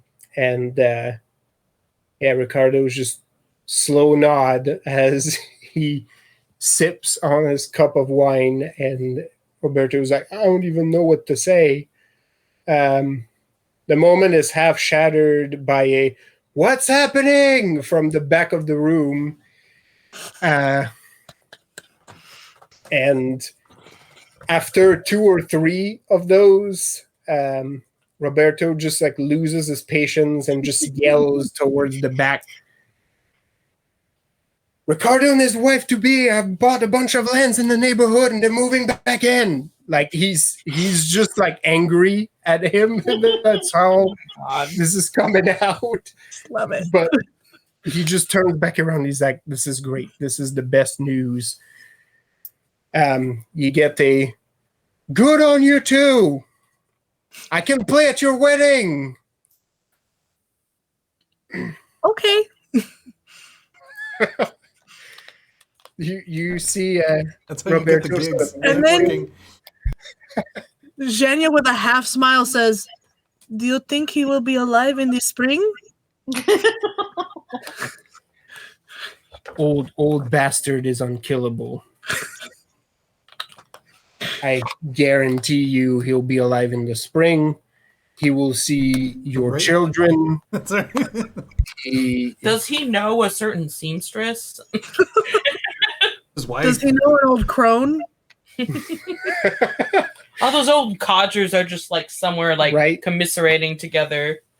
It's like Wait Cowboy Bebop. until- It's Cowboy Bebop. It's the 4 dudes at the table and every Oh, random Yep. port. Yep. Wait until the army is knocking at your door and the fucking old people Avengers come and roll in. You mean like the Expendables or something? Yep. And basically just all the old codgers banding together.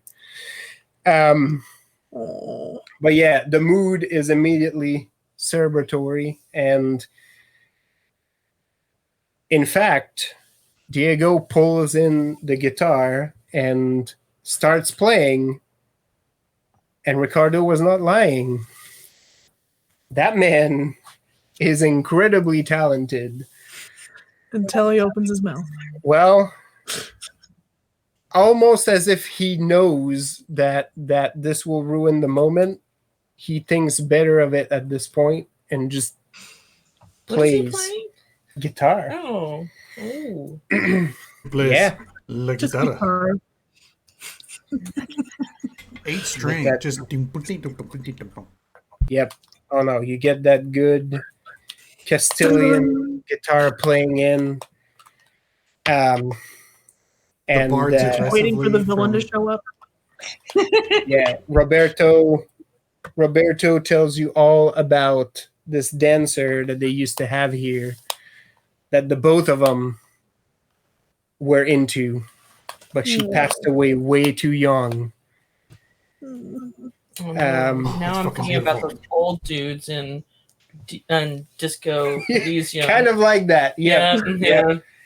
They're both, there's clearly some old war wounds there as to which of them this dancer preferred, but Roberto paints a very vivid picture of what the inn was like when she was around.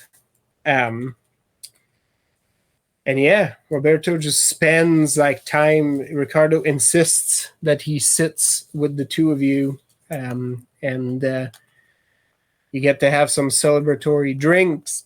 He does run to the kitchen to bring some food your way. He brings a bottle of wine in the back to Diego, who at this point is so into the playing that barely registers that this happens. You just get like a short nod and nothing else. He's in the zone. Yep, the AutoZone. Thank you, Megan.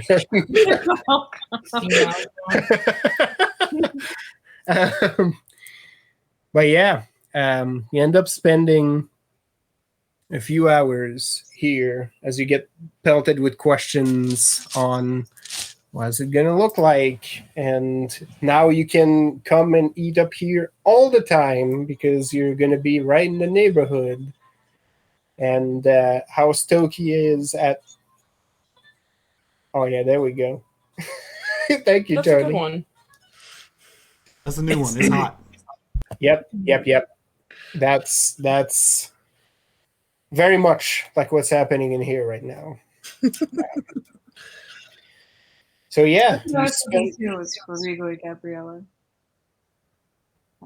yeah. So Um, you spend a pleasant few hours with these old codgers. when things start to like settle down, Zhenya says, "Oh, I need to ask you.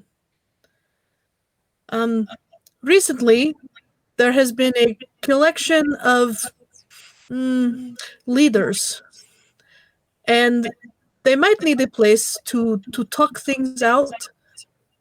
Would it be okay if I offered them to come here?" He almost like springs to his feet as if you've sort of injected life into him. And he's like, give me a few days. It will be a little while. And I will get this place shipshape. It would be my honor. He's sort of very solemn suddenly. Most of the inn is made of wood, correct? Mm-hmm. Can I fortify that wood? Yeah. I think on their way out, she'll just stop and put her hand on it and like give it a blessing, and it all just puffs up like it's new again. Yeah, you'll need to spend a little bit of time with it, but Yeah, you can absolutely do it. cool. I mean, I But asked it of him. I should put in some work. He's sort of like, we're back in business. I'll need to reach back out. I need to hire some staff. I wonder if they're still angry with me. He's sort of people. now he's trailing off. Like he's like, well, I wonder how many of those bridges I can mend. But Bridges are always easy to mend.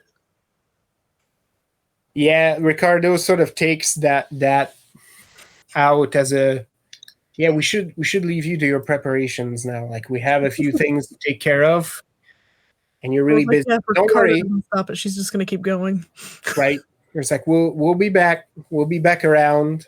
And he makes like a big wave towards Diego, who's still playing, and Diego like just the short nod again.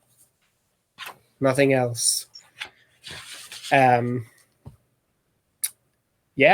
So It's like with more that- sure and kisses for Roberto, and goodbye, grandfather. We shall see you soon.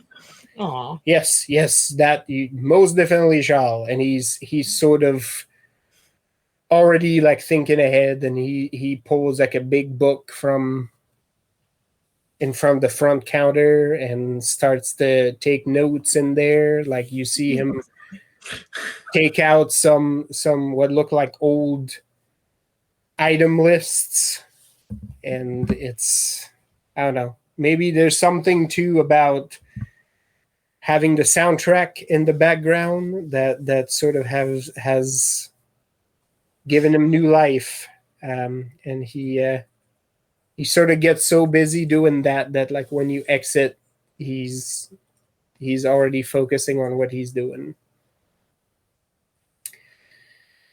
So yeah, you'll get to spend some time if you want to do it now with the house, and you'll get to fortify it. Okay. If you do that, like Ricardo just like picks a old half collapsed fence to prop himself on and just lets you do your thing. But yeah, news have been given. Now you might have a guitar player for your wedding, maybe. Just like, slowly. take care of that stuff one by one. By the way, don't forget that I can hook you up with clothes. Oh yeah, that's right. You're gonna have a hard time dressing her because she refuses to dress in female clothes. I don't know if I would necessarily force you to wear something you don't want to. It would Yeah, just but be you'll have to fight Veronica for that one. Oh yeah. Veronica wants you to wear a dress, or wants Well, Jen to. Well, she'll have to, wear the proper clothes. I'm not wearing that. Well, you have to wear something. I don't want. Because according to Jenny, she's just gonna go in her fucking boots and her shirt. Yep, just roll up. No, seriously though, I would like be like military-esque, like formal, which I think is appropriate for both of you. I have faith that Veronica is insidious enough to ask Zhenya what she thinks Ricardo would like her to wear. He said I didn't have to cover my hair. I don't have to do that. Uh-huh. I asked him first night. Speaking of which, It's your day. I am team wife. shortly after the happy couple have left, I'll get bored of harassing Veronica, and I'm like, different training. Come on. And so I take her down to the docks. I'll just tell Veronica I can make her a beautiful dress when it's her turn. And then we're gonna work on our seamanship. We're gonna learn about knots and ropes and ship types and dirty limericks and bad songs and yeah, it's Correcting my sister again. I want her to be the most helpful if we end up on a ship again. Because we will undoubtedly end up on a ship again. She's gonna get enough of the rank and file soldiery goodness from her brother-in-law and her sister. So I'm like, I want this tune to be rounded. Yeah, no, Veronica is actually, she takes it, and she's actually eager to learn. She seems to be having fun learning about ships. Oh yeah, I'm definitely like, okay, so this one sits like this in the waterline, which means it's probably loaded. And then this one sits a little higher, so when you ram it, you want to make sure you have enough of an angle that's going to pierce but not sink it outright. Oh yeah, she's taking notes. And yes, notes, if there's blue sky above, notes are great.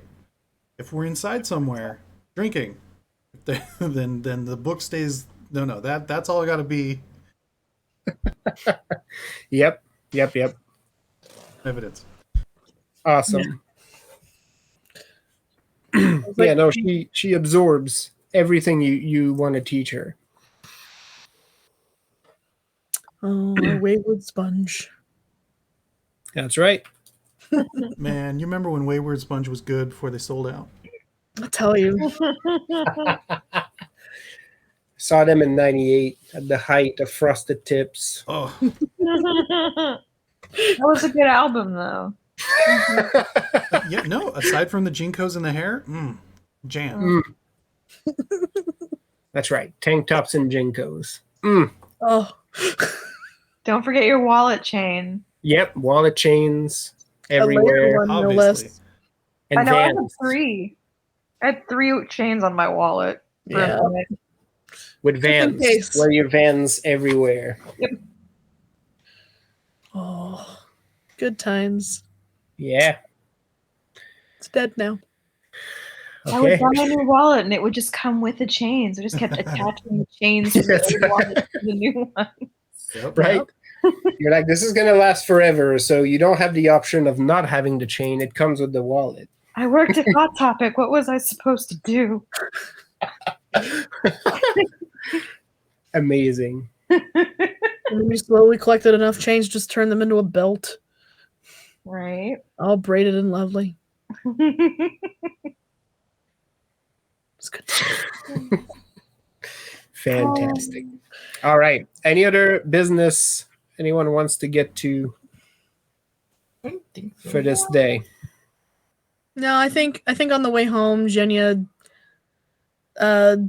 gives Ricardo a paper to write a note. No, she wouldn't write it. She wouldn't have to write a note. I mean, they have to stop and say that, but they're gonna meet again anyway. Forget it. No, nothing. They go home, and then she finds out the front isn't there, and she's like, raffled. Oh no, Yep. yeah. On our way back, like a block or two before we get there, I tell her we have to start running so that we look like we were doing something. And then we come in, we're both, Yeah. a bit pooped. And I'm like, next time I won't let you win. Perfect. Yeah. Totally satisfied. She plays along. All right. Well, we'll end here for tonight. Start with the next day, next game. Think of any kind of planning you'd like to do, and if you don't have any other major things you want to tackle in the city, we'll play whatever you have next time. But if you don't, we'll go ahead and move on to the travel to Liso. So Yeah, that's right.